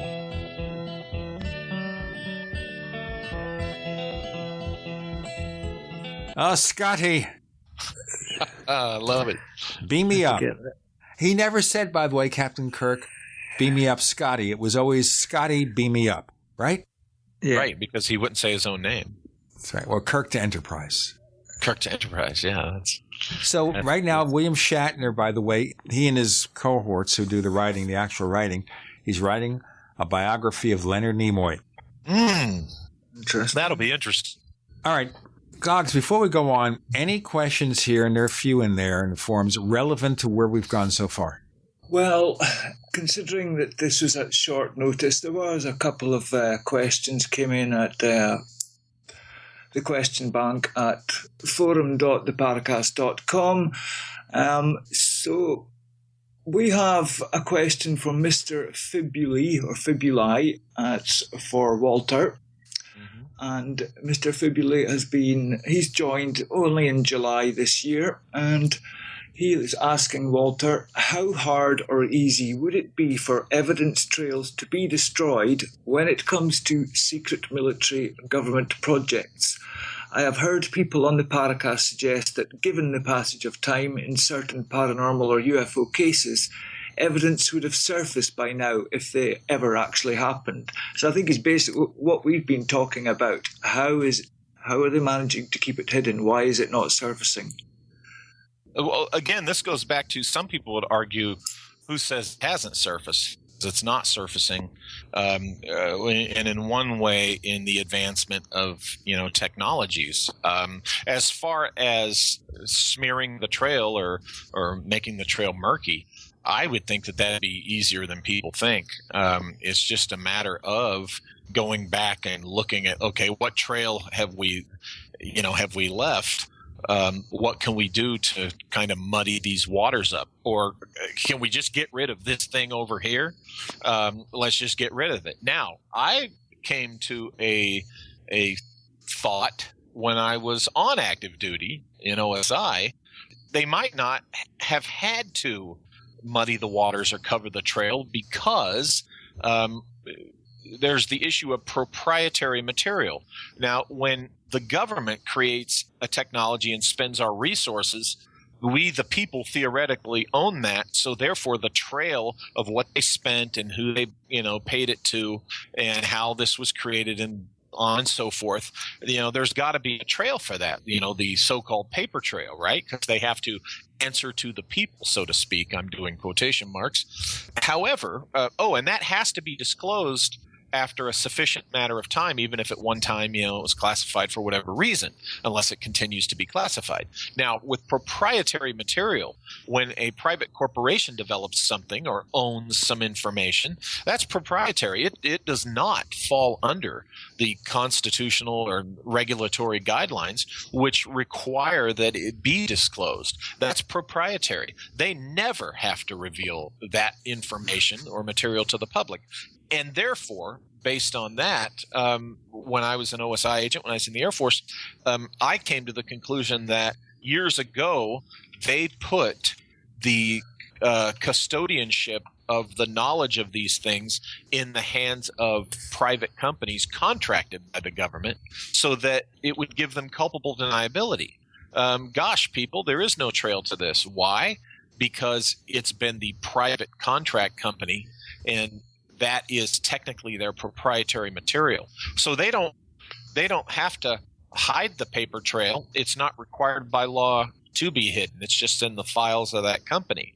Now, as far as it, leaking out or emerging, again, I go back to, there's all sorts of people talking about stuff and pointing to things saying, well, there's a piece of evidence for it. There's, a place where, is this actually evidence, of this going on? Is this evidence of, ET presence or disclosure? Is this evidence of a breakaway? You could go on, in that regard. So I've got something I think it's relevant to mention in here, and that is, in the 1950s, you could read in aviation technical journals about research into anti-gravity. And then it just suddenly completely dropped off the radar and never surfaced again. And I believe Nick Cook, in his book, The Hunt for Zero Point, I think he really, homed in on this particular point. And that may have been the start of it. Going into private ownership of the military-industrial complex of the aerospace companies. And then, the trail goes cold as well, because there's no FOIA possibility, or it just we have no right to this information, and I think that's what happened to anti-gravity research. Certainly post World War II era, I would agree with you. That's a factor. That's part of the whole milieu, because remember, in my bigger theory, that these breakaways and their technology began to emerge in the 19th century. See, and that includes the development of the anti-gravity, or some type of lift other than traditional was going on. But yes, certainly in the post-World War II era, as far as the entities we know about, meaning Department of Defense, United States Air Force, NASA and such, yes, certainly I would agree with you. They figured this out you're right, in the 50s, certainly by the 60s and 70s. It was like, hey, let's just put all this in the hands of the private contract company. They're contracted to us. We have access to it whenever we want it, but they own it. So therefore we have culpable deniability. To me, that's what makes sense. Any more relevant questions, Goggs? Okay, well, kind of. This is one. I've got a question here from Technomage, who's been posting since December of 2012. So we got past that date anyway.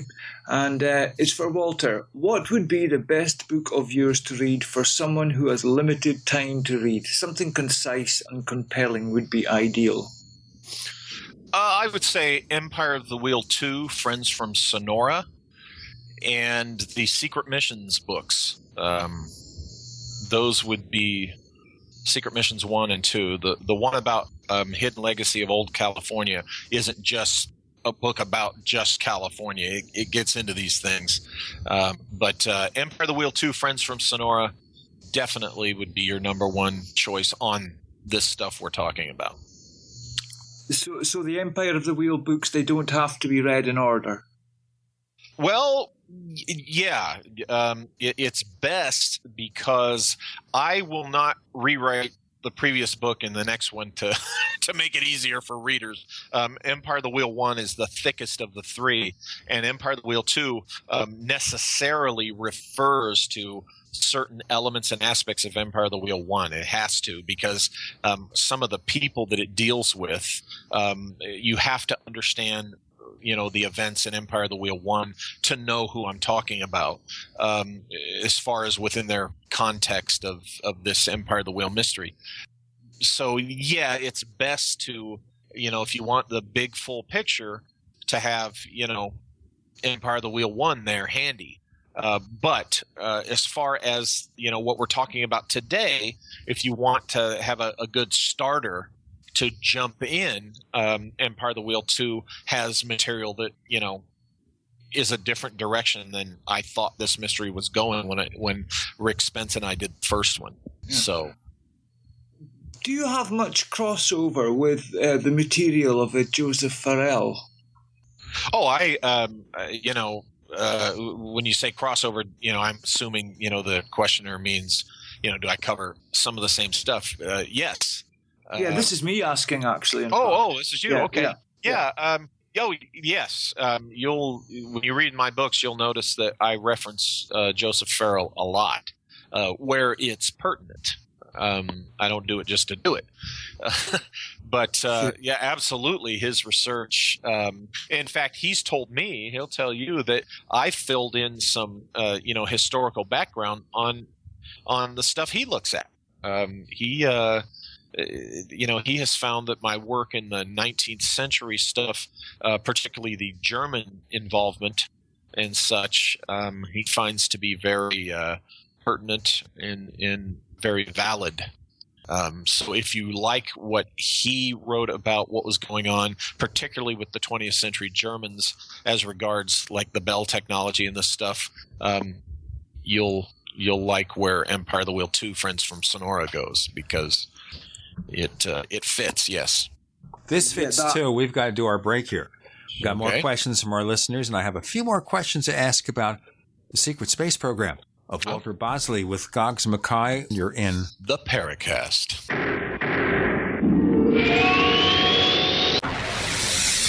You are listening to GCN. Visit GCNlive.com today.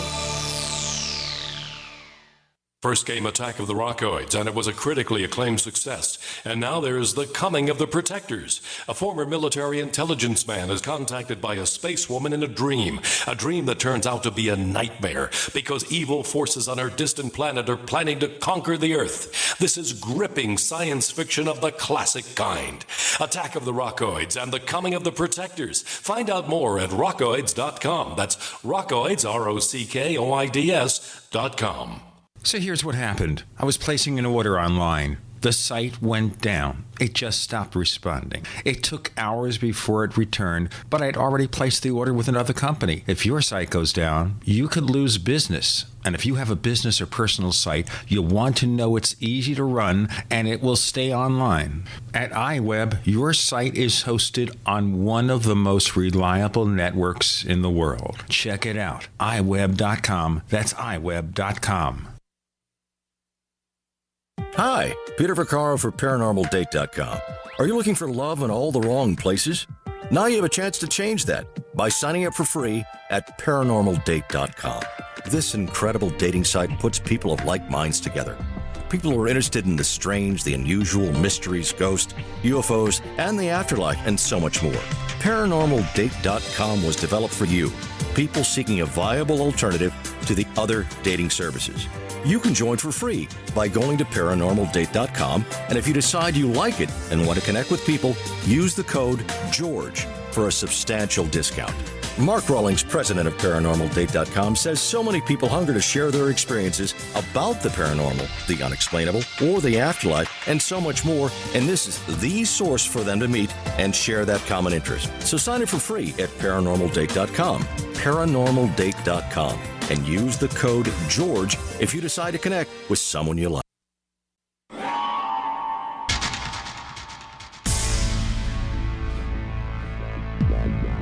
Welcome back to the Paracast, the gold standard of paranormal radio. And now, here's Gene Steinberg.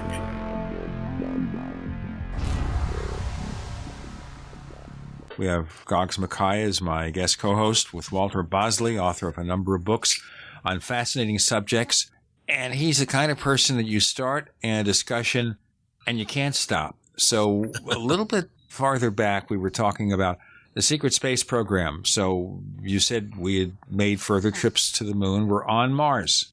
Do we have a base on Mars or just paid a few visits? I'm going to go as far as saying that I'm convinced. I think we have, put boots on the ground. Now, there is a legend that I'm looking at in my research that researcher Sean Castile has written about, and others, about an alleged 1908 trip to Mars involving Tesla technology. Now, the reason I'm looking at this is because it would resonate with my opinion of this breakaway from the breakaway that I was talking about earlier and that I get into in my books, this what I call Team Sonora, the American group that broke off in the 1870s and was responsible, I think, this is my theory, responsible for the 1890s airship mystery. It makes sense to me that if anybody went or attempted to go off planet, go to Mars in 1908,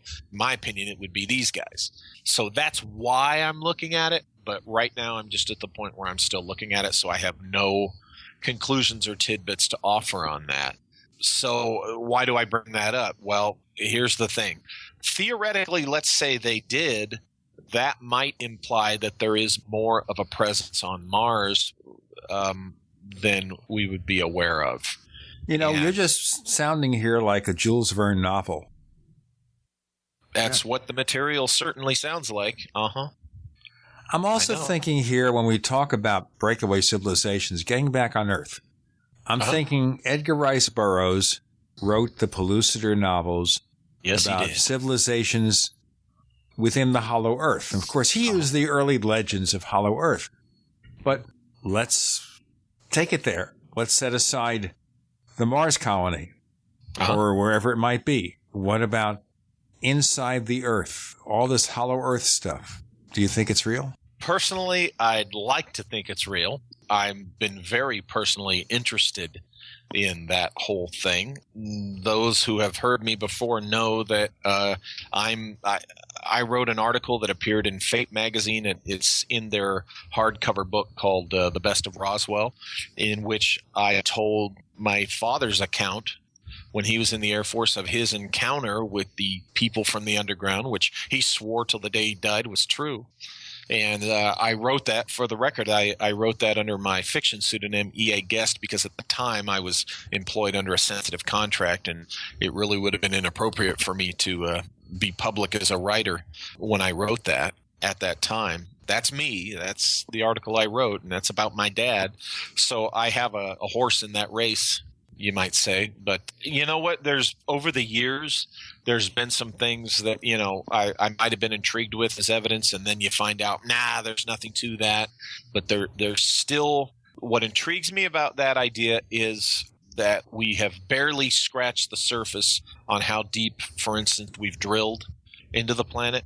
And so, we don't exactly know, really. When I say we, the science and technical world, we don't exactly know what's there because we haven't gone that deep, so to speak.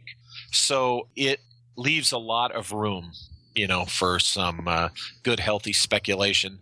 And then when you look at the ancient lore and all this weird stuff associated with people and other things emerging from cavern systems and such, you got to wonder what, if anything, is the nugget of truth to this. And I'm a big nugget of truth guy. Just like in the UFO world, we know this. Things get wildly exaggerated based on hopes and dreams and almost religious, obsession with things.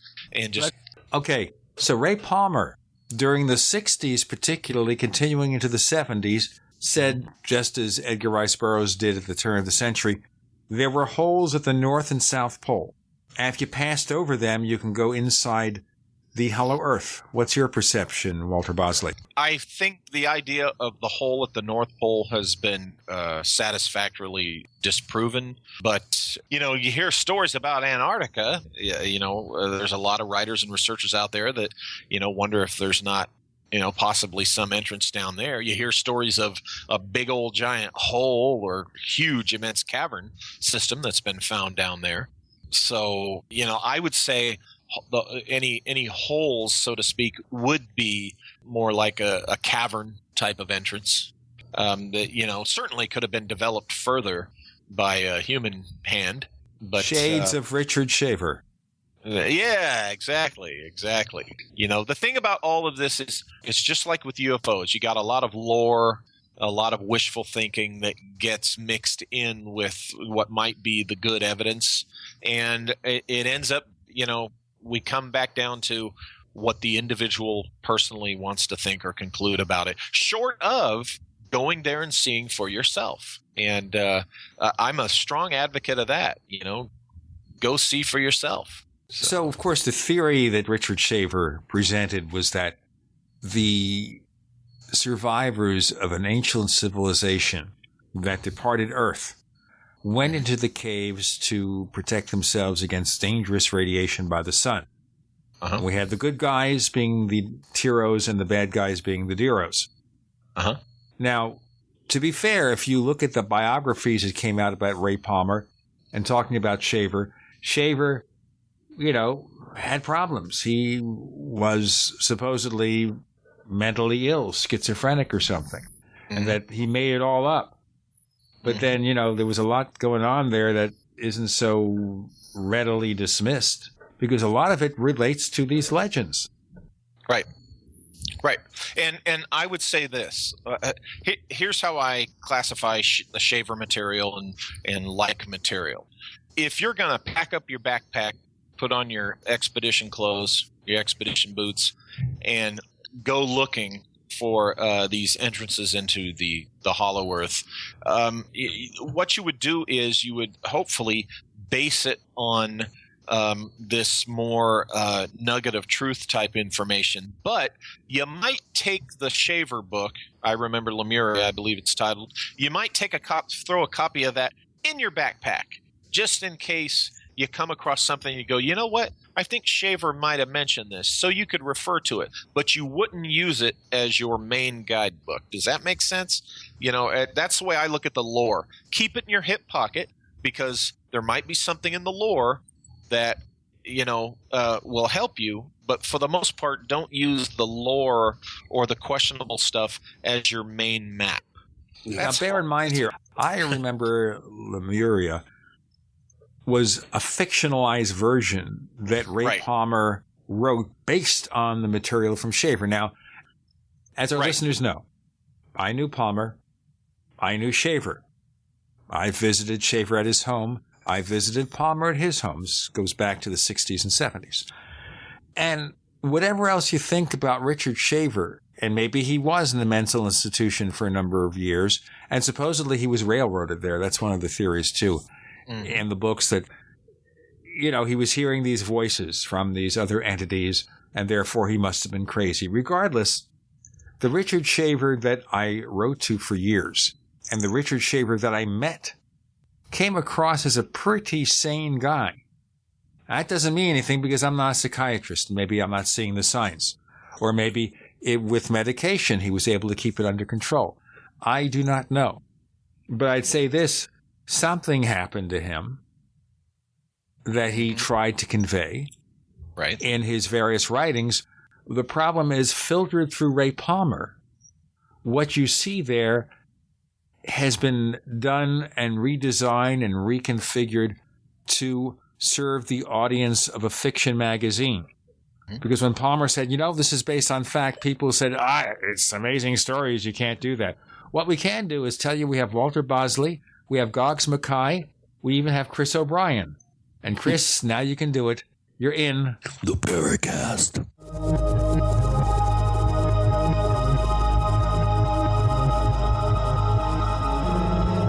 Neighbors, are you tired of dealing with a slow web hosting provider? Well, check out A2 Hosting and their screaming fast Swift server platform. They even have SSDs that load pages 300% faster than the competition. Ready to give your site a speed boost? Well, tell you what, neighbors, head on over to a2hosting.com. That's A2, that's number 2, a2hosting.com. Check out their Prime hosting account. And get this, neighbors, they're even giving you an exclusive 25% off discount for all our listeners. 25%. And remember, their Guru Crew support team is standing by 24/7, 365 days a year to answer any of your questions. Now, to get the discount, use the coupon code GENE when you check out. Sciatica, lower back pain, hip pain, poor posture. If you suffer from any of these problems, get ready to relax. Introducing an amazing product that's been in the market for over 25 years, the Sacro Wedgie. It was invented by a football coach using a common sense osteopath technique. He created this device to help his athletes by isolating and supporting the sacrum, which is the keystone of our anatomy. This wedge-shaped bone is in the center of our hips, where a lot of pain starts. Simply relax 20 minutes daily on the amazingly simple Sacro Wedgie and let gravity do the work, helping muscles rebalance and start releasing nerves. Sit in the Sacro Wedgie at the computer or while traveling to help correct posture to finally help relieve those stubborn aches and pains for only $33.95. It's made in the USA, so click the family-owned website at sacrowedgie.com, spelled SACROWEDGY.com, or call 1-800-737-9295. That's 1-800-737-9295. Relax your back pain away with the Sacro Wedgie. Silver has always been nature's very own antibiotic, and only one system allows you to produce an endless supply of nano-sized silver solutions right from the convenience of your home. Silver Lungs. With the addition of our unique lung delivery system, respiratory infections are targeted directly, where traditional oral administration simply cannot reach. This pioneering method also preserves the original particle sizes and delivers your silver solution directly into the bloodstream. See the Silver Lungs generator and lung delivery system at silverlungs.com. That's silverlungs.com. Extend your life with Extendovite. Why do over 50% of North Americans suffer from some form of chronic ailment? Could it be due to a toxic overload? It's time to take back your life. Get the lead out as well as the cadmium, mercury, and calcium. Extendovite is a garlic cayenne supplement with 5 other herbs that acts like a natural Drano, cleaning out the stored toxins, restoring your energy and youthfulness that we've lost. If you would like to live your life free of sickness, pain, or fear, then Extendovite is for you. Available in either capsules or liquid, you too can see why Extendovite is the #1 heart drop available. To order, call 1-877-928-8822. That's 1-877-928-8822, or visit our website at heartdrop.com. Extend your life with Extendovite.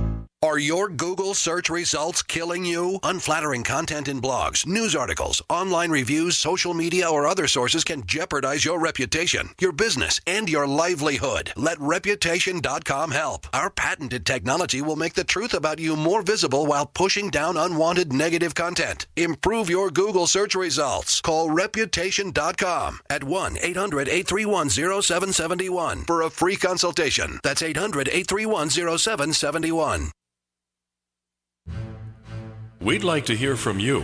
If you have a comment or question about the Paracast, send it to news@theparacast.com. That's news@theparacast.com. And don't forget to visit our famous Paracast community forums at forum.theparacast.com. Chris has joined us. He was running late from an appointment, but a lot to say. We've been talking with Walter Bosley about breakaway civilizations, getting into the Hollow Earth, and the Shaver mystery. Goggs Mackay, our guest co-host. Chris, you want to drop in something before we continue? Well, I would like to mention a few things that, again, I mentioned these pretty curious kind of what-if scenarios and claims several times over the years on the show, one being the grandfather of my guitar player in my band Laughing Buddha in Colorado. His grandfather was an underground demolitions worker, and he was helping expand the Los Alamos lab underground. In the late 50s and 60s, he was helping expand Los Alamos underground. Of course, there are tons of lava tubes and natural formations underground because of the caldera of the supervolcano that sits right behind Los Alamos to the west.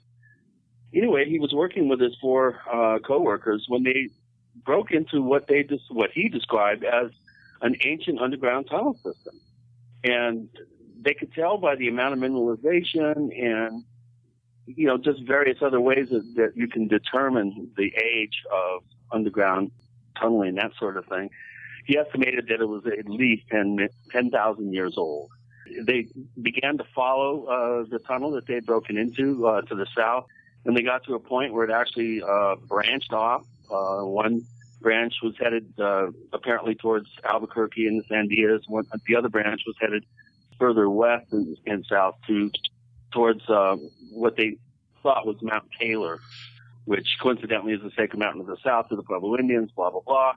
They got to a certain point and they realized that they didn't turn around right there and go back the way they came. They would be late clocking out for the day's work. And of course, when they got back, he mentioned the discovery to a supervisor. He was pretty excited about it. And they were immediately separated. They were split up and put into different groups. They were told not to talk to anybody about it. He had no idea, at least at the time that the story was related. He had no idea what happened after that. He was never exposed to that again. He didn't hear anything more about it. But one of the interesting things that, as a kind of a postscript to this whole thing, the team that he was assigned to was tunneling towards the Hickory Apache Reservation, the Dolphin. And I was unable to get more information from him about that. I don't think he was on that crew for too long. It was very difficult to communicate with him, I guess, blasting the dynamite and stuff underground for so many years. He could barely hear. He was, mostly deaf by that time. But his son and my guitar player's dad had a very high position at the Los Alamos lab. So, I mean, this is a really well qualified source, and I have mentioned this before on the show. I don't want to give out any names and get people in trouble, but let's just put it this way: I've got some pretty good idea that this is all legitimate information, and it's not the only time that I've run into sources that claim that there is and has been for at least 10,000 years an extensive underground tunneling system around the Southwest and possibly elsewhere. And, of course, researching my second book, I spoke with Kyle Levesque, who his maps of the supposed underground tunnel system that has been created by the military have become quite famous or infamous over the years. He's been involved in documenting this type of subject matter since the mid to late 70s. And actually, I just recently tried to get in touch with him. I left a message for him. I'd love to get him on the show. He doesn't normally do radio or TV, but I'm going to try to twist his arm and see if we can get him on the show to talk about some of his findings. But, to make a long story even longer, of course, you have the underground city that allegedly exists up at Grand Canyon, just east of the confluence there, with rural Colorado comes in to the Grand Canyon right at the eastern edge of the national park. And I'm mounting an expedition in a little over a month to go out there with a very accomplished drone pilot and attempt to map the area where G.E. Kincaid claims he climbed up the cliff face and was able to enter through a fairly large doorway that was hidden to enter into the underground city. So we're going to try to reacquire that location. So you may be lost, Chris O'Brien, amongst the Deeros and the Tiros. Well, you're not going to see me, rock climbing down there. It's very, very difficult to get to, and the easiest way to access that particular doorway, from my understanding, is from the river.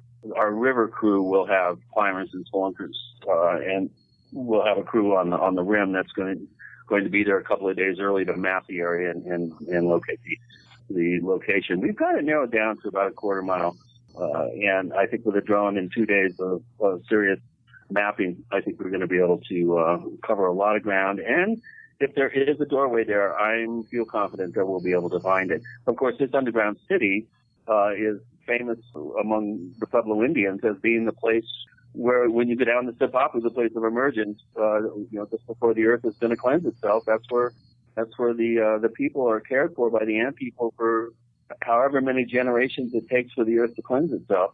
And then they reemerge and are divided up into clans. Their physical deformities are somehow corrected, and they're sent off in the 4 directions. When the article in 1909 came out in the Phoenix Gazette, this F.A. Jordan from the Smithsonian and G.E. Kincaid claimed that even though they weren't able to go in the whole back section of the complex, by looking at the size of the front half of the complex, they estimated anywhere from 50 to 60,000 people could be housed underground in this location. And well, if we could really, prove that this is real, of course, this got to debunkers say it was just some publicity stunt by the Phoenix Gazette. But, doing quite a bit of research over the years on this, there's enough there for me to actually attempt to mount an expedition. But we did mount one in 2012, which, unfortunately, because of the windy conditions, we weren't able to do any mapping. But this year, we are going to map, and I'm really looking forward to it. It's kind of Indiana Jones type activities that I really enjoy doing. That explains the hat that Chris wears. Walter? I was just going to say, I'm looking forward to hearing the results about this, Chris, because I've been one of those that's interested in what you're digging into, for a long time. There's a bunch of us out here, and that's going to be really, really cool when you guys do that. See what you find. I had an invitation out for Greg to fly his ultralight for his paraglider. There was a parasailer. I think it's parasail, yeah. Yeah, it's parasail around the area, but because of the windy conditions, it was a 50 to 60 mile an hour wind the entire 4 days we were there. My tent blew down at night. And I found sand in places I didn't know sand could actually migrate. Because of the time of year that we went in May, that's the windiest time of year, which unfortunately we didn't factor that in.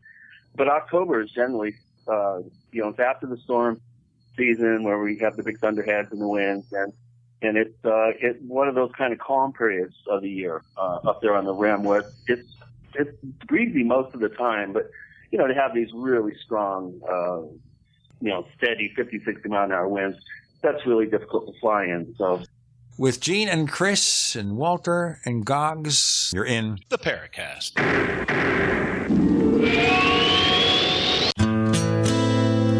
Thank you for listening to GCN. Be sure to visit GCNlive.com today.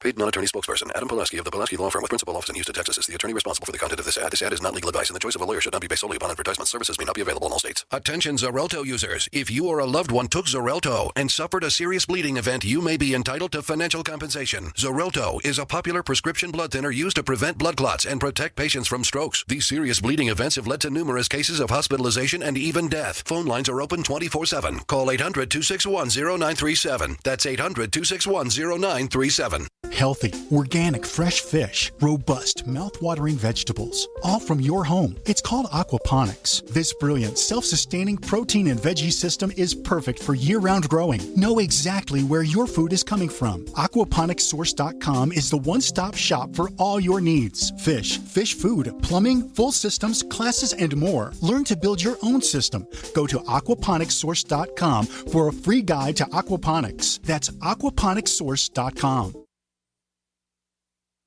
Hi, Peter Vaccaro for ParanormalDate.com. Are you looking for love in all the wrong places? Now you have a chance to change that by signing up for free at ParanormalDate.com.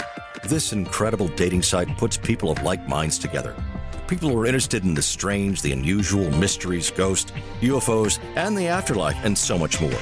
ParanormalDate.com was developed for you, people seeking a viable alternative to the other dating services. You can join for free by going to ParanormalDate.com, and if you decide you like it and want to connect with people, use the code GEORGE for a substantial discount. Mark Rawlings, president of ParanormalDate.com, says so many people hunger to share their experiences about the paranormal, the unexplainable, or the afterlife, and so much more, and this is the source for them to meet and share that common interest. So sign up for free at ParanormalDate.com, ParanormalDate.com, and use the code GEORGE if you decide to connect with someone you like. Owe $10,000 or more to the IRS? Get on board with the Tax Admiral. Don't pick on the IRS alone. I'll cut penalties and reduce your overall tax bill. Sometimes I can even get it zeroed out completely. We're an A-rated company helping people clean up their mess with the IRS. If you owe $10,000 or more, then call the Tax Admiral. Call 800-287-7180. Again, that's 800-287-7180. 800-287-7180.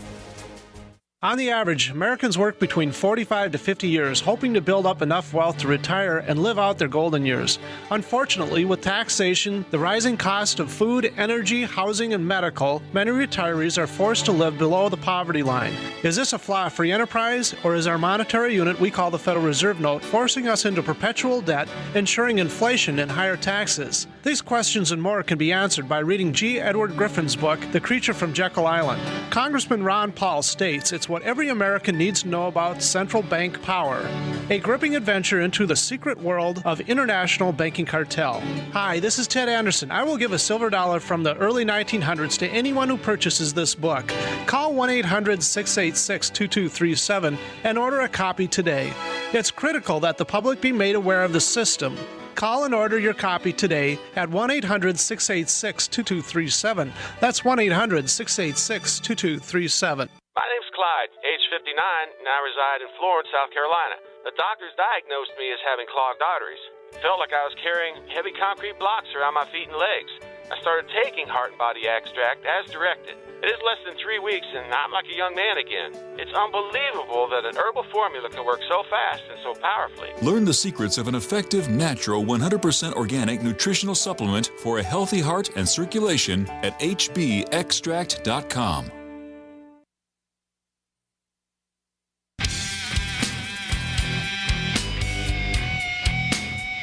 This is Kurt Sutherland, the author of UFO Mysteries, and you're listening to the Paracast.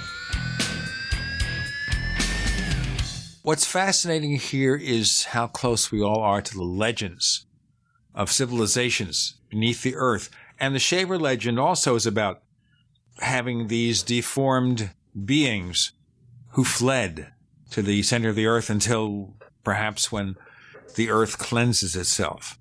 So much resemblance with all these legends, and you wonder what kind of truth there is. But we're talking about a couple of separate things here. We're talking about an inner-earth civilization that's been around for a long, long time.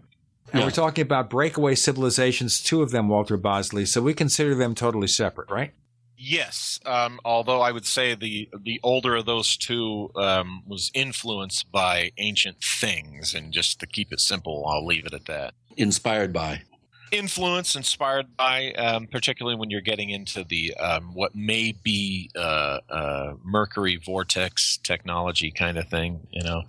The some of this lore we're talking about certainly has a role in the development and the emergence of these 19th century breakaway civilizations that I think is what we're talking about today in the 21st century and, you know, through the 20th century. I think, this is my personal position, that, you know, the breakaways that, you know, Dolan defined and talks about, and that Joseph Farrell and them talk about, I think these are the ones that I'm talking about emerged in the 19th century.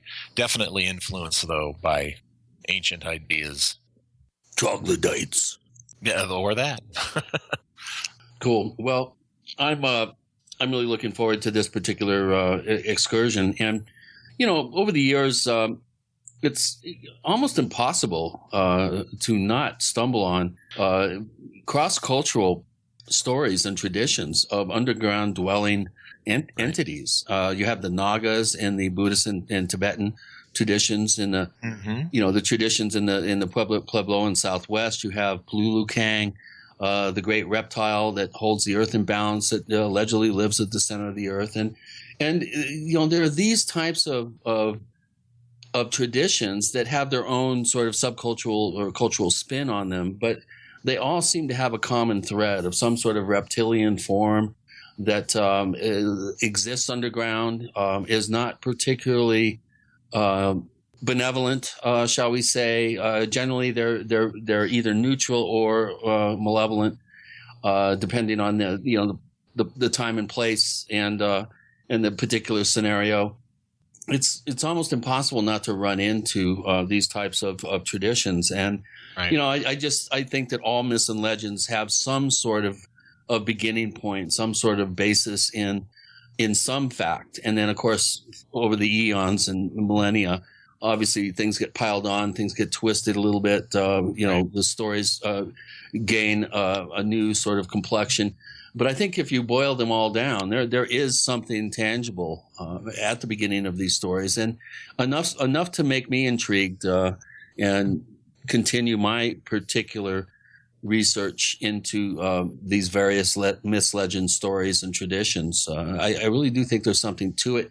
It may not actually be the way the traditional stories say it is, but Right. there's something there. I really have a strong hunch, and my intuition tells me that there is something there, that we do have intelligent entities, beings, animals, whatever, that are subterranean. I'm pretty convinced of that. Okay, this is a question from Silithan, who is a brand new signee up at forum.theparacast.com, where our listeners get to ask our guests probing questions. And he joined this past Tuesday. It's a 3-part question for you, Walter. Being that you've been involved with counterintelligence, the Stargate project comes to mind. Even though it was a CIA project, what are your thoughts or concerns on the project and some of the experiments that they conducted? Well, based on what I know, it was it was the famous or infamous, however you look at it, remote viewing program that they were developing. I don't really have any concerns other than, as somebody who has, used remote viewing himself, there's that personal ethic that, you won't misuse it on the personal level. That would be my only concern. It doesn't bother me that, the government was doing this, because I really what they wanted to apply it to. But you'll find I'm more of the pro mad scientist type. I say, let's do it. Well, he wonders in his second part of his question that he's wondering if you think the project was just a bunch of hocus pocus, quote unquote, or do you think it could have had some legitimacy to it? Oh, yeah, I absolutely think it was a real project. Yeah, I was convinced long ago that it was a real project. So, yeah, I think it happened. Well, then the part 3 of his question is, do you know of anything similar being used by the FBI, either in the past or present, that you'd be able to discuss? Has any sort of success transitioned over to other agencies, to your knowledge?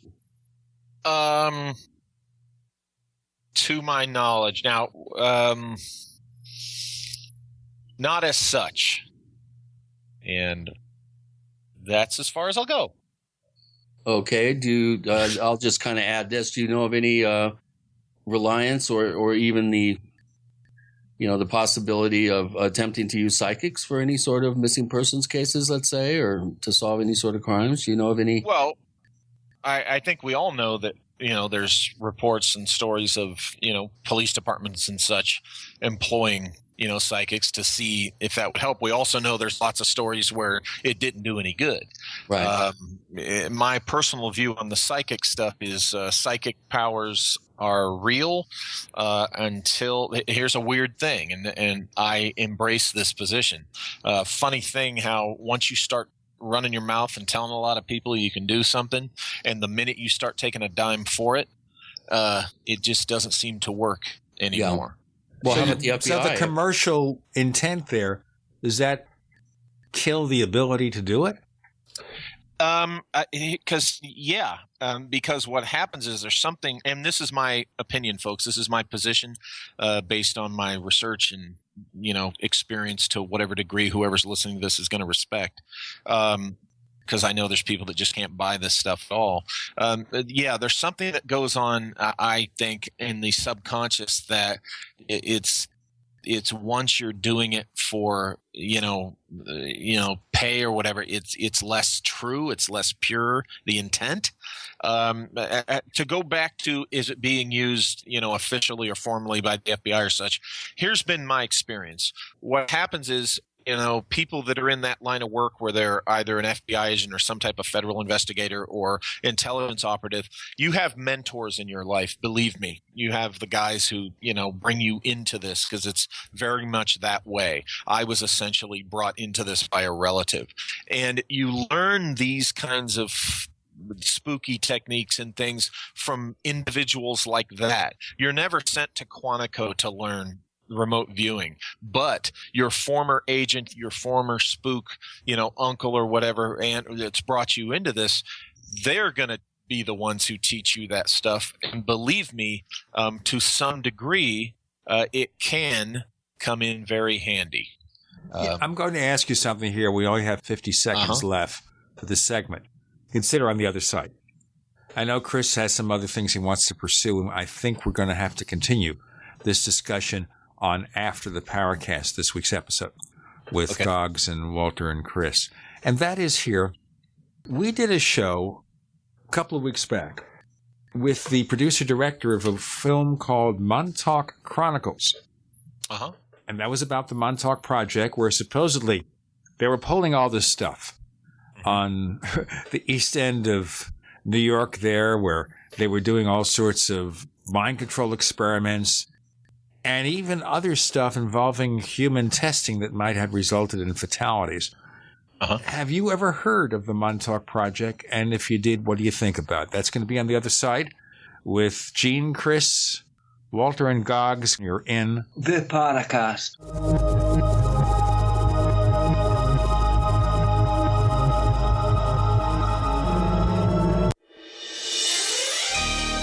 Thank you for listening to GCN. Be sure to visit GCNlive.com today.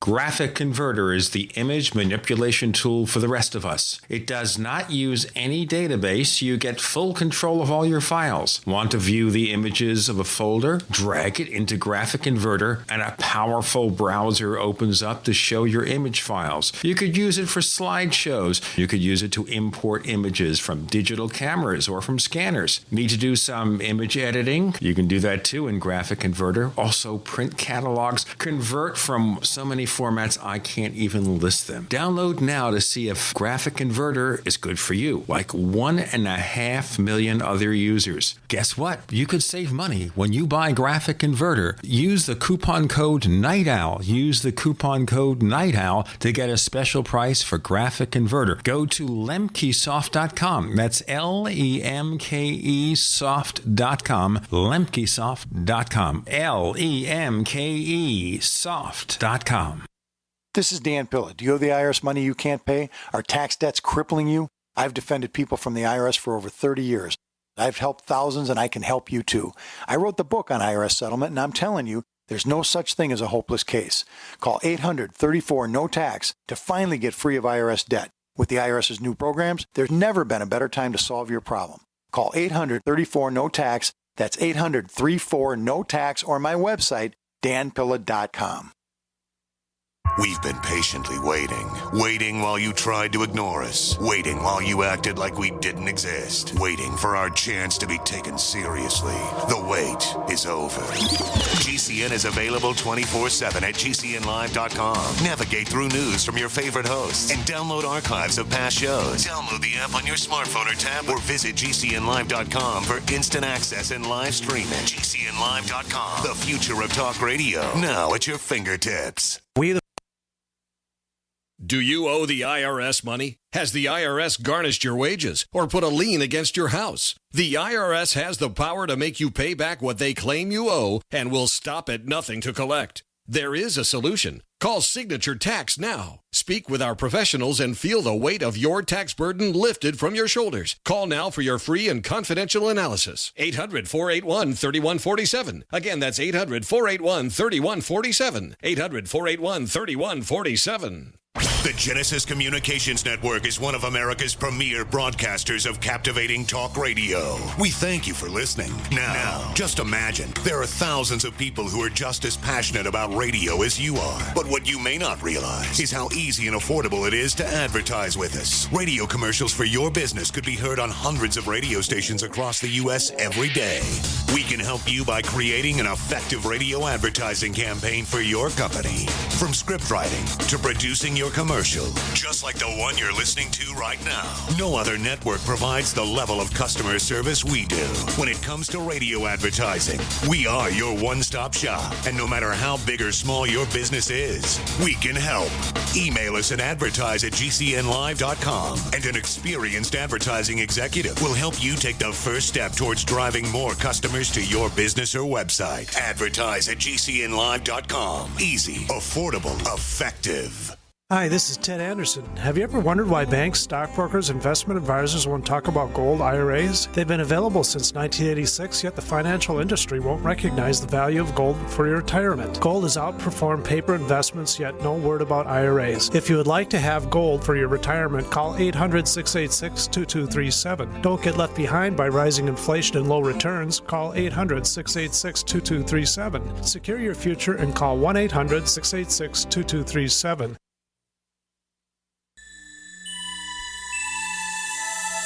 This is Jacques Vallée. You're listening to the Paracast, the gold standard of paranormal radio.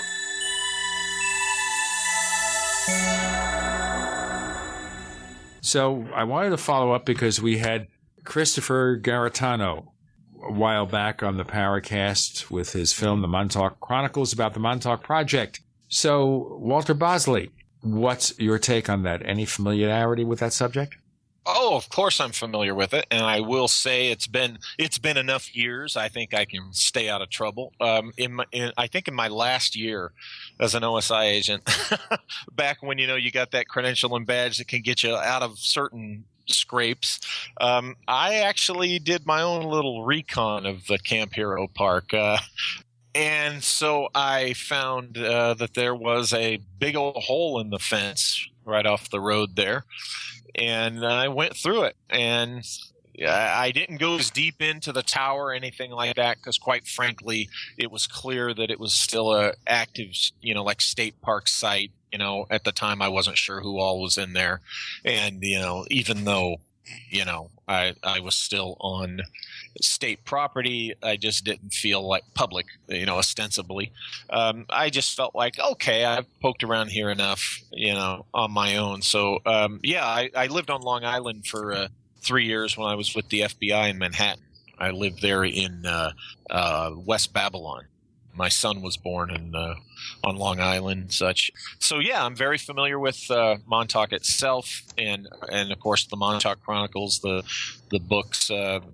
Matter of fact, I have the one about the Black Sun book written by Preston Nichols or Peter Moon, sitting right over here across the room from me because I was looking at it. Now, here's the thing about that material is, there's certain aspects of it that, it's iffy. That particular material is very iffy. The Montauk Chronicles film, my adopted kid's boyfriend just got a copy of it here a few weeks back, and I watched it. And it's a very atmospheric, moody kind of, and sometimes creepy and eerie kind of film. Again, this goes back to like what Chris was saying, what I was saying earlier. It's the nugget of truth thing. Do I think there might have been something going on at Montauk? Yeah, I think there might have been. Now, if it's what the popular books by Nichols and Moon purport, I don't know. I couldn't tell you. I personally, I don't know. I'm iffy on that material as it's presented, but I don't consider myself an expert on it.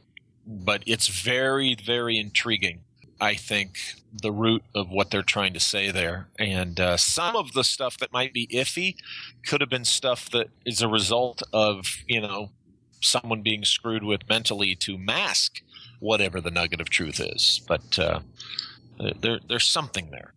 Chris, we have a question from Technomage. Right. Technomage is wondering, about, he listened to one of our interviews with Daryl Sims, and I guess in 2007, where Sims was adamant that UFOs are involved in cattle mutilations because of the weird fluorescent coatings found on cattle. He's wondering if I'm aware of his point of view on the mutilations, and have I addressed this anywhere. He says, I haven't heard this discussed with Daryl the last time he was on, but I know you disagree with this point of view. It's not that I disagree with it. I just feel that there's no data to support it. We only have one case and one example of fluorescent type.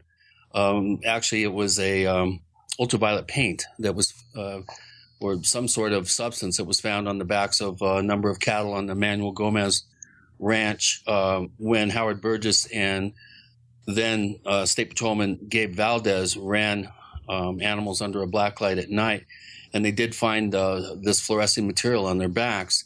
Well, they staked out the herd and obviously kept these particular animals under close observation, and much to their surprise, nothing happened. And when they ran the cattle a number of days later, they ran them through the chute again under the black light. None of them had the fluorescent material. It somehow had vanished. So that case is the only case that we have that suggests that this type of marking, if you will, activity has been taking place. I routinely ran black lights over, a majority of the cases that I investigated, and I never found any obvious fluorescent material. Occasionally I would find some little bits and points of fluorescent material, but mostly on the legs or the sides of the animal, never on the back. So there you go. Okay. Let's move on here. We have decided, by the way, we're going to continue this discussion after the Paracast this week. Cool. Just too many places to go. All right. So here's where we stand, folks. We have a crazy world out there. We may have a secret space program. We may have not just one, but two breakaway civilizations. And it gets to be pretty spectacular. And maybe those breakaway civilizations are influencing us. Maybe there is a gradual program to acquaint us with the presence of E.T. And let's get into that, maybe be our final issue here in the remaining couple of minutes, Walter Bosley. So you do accept that we set aside all the stuff that we're doing here. Something is coming from out there. Oh, absolutely. Yeah, I've been convinced. I accept the existence of E.T. Yeah. But how do we separate that from possible government disinformation? Because we can talk about that, especially in connection with the early days in the UFO field, where we're doing all this testing of these Nazi inventions with all the Nazi scientists that joined our space program, like the Ghost rockets or Roswell. Here's two things to consider. Number one, for whatever reason, you're going to know for sure when they, the ET, let you know for sure. All right, they hold the cards on that. For whatever reason, they hold the cards on their own disclosure, number one. Number two, consider what we were talking about earlier, that the secret of ET might be that it might be just be us, another group of us that could be every bit as human as us, and that would make it easier for them to move among us, right? So we might be looking for the wrong thing. We're looking for grays. We're looking for little green men. We're not looking for, some guy that looks like Joe Schmo, the cab driver. Well, remember, Klaatu looked human. Exactly. So, I think there's some of that going on. For whatever reason, we just don't have the answer yet, or the incontrovertible evidence that's going to convince everybody yet. We just don't have it. And I say that's because they're the ones holding the cards on that. So is it then possible that the gray aliens we see are illusions? It's possible that they're illusions. It's possible that they're some type of automaton. It's possible that there's the whole interdimensional discussion, which I think is very valid to look at. But when you're talking extraterrestrial, it might be that there's a much larger human factor in this. Quite frankly, there's some people that just don't want to hear that. Well, we want to hear it because we're going to hear more of this in After the Paracast this week. But I'll tell you how to subscribe in a moment. Walter Bosley, can you tell our listeners where we can find more of the things that you do? Absolutely. And I'd like to add that I'm going to be speaking at the Secret Space Program Conference in Bastrop, Texas on October 31st. It is the cool. Halloween. Exactly. And in Bastrop, which if you're familiar with your airship mystery reports, newspapers in Bastrop and people in the Bastrop area were seeing these things in the 1890s. So it's a perfect place for the SSP conference. You can find information on how to go to that conference at the same place you can find out about my books, and that's empireofthewheel.blogspot.com. I am also on Facebook. I have a public profile there. You can just, friend me there. And I'm also on Twitter. But empireofthewheel.blogspot.com. And my books are on Kindle and Amazon and print on demand at Lulu. So for the Paracast Plus, we're giving away a new thing here now. So the Paracast Plus at plus.theparacast.com. It works this way. You subscribe, you get the ad-free version of this show. You get After the Paracast, which this week will include more discussions with Walter Bosley. And if you subscribe for 1 year, I'm going to change it. I'm going to change the rules now. We'll give you a copy of Secrets of the Mysterious Valley from Chris O'Brien, the ebook version, which we're offering for newsletter subscribers too, but not for very much longer. If you go for 5 years, you get that book and book number 2, door number 2, Stalking the Tricksters, for a 5-year subscription. Go to plus.theparacast.com, plus.theparacast.com to learn more. Check us out on Twitter. Look for the Paracast and the Paracast fan clubs, plural, on Facebook. Goggs Mackay, Walter Bosley, thank you both for joining us on the Paracast. Cheers, Gene. Thank you guys again. I appreciate being here.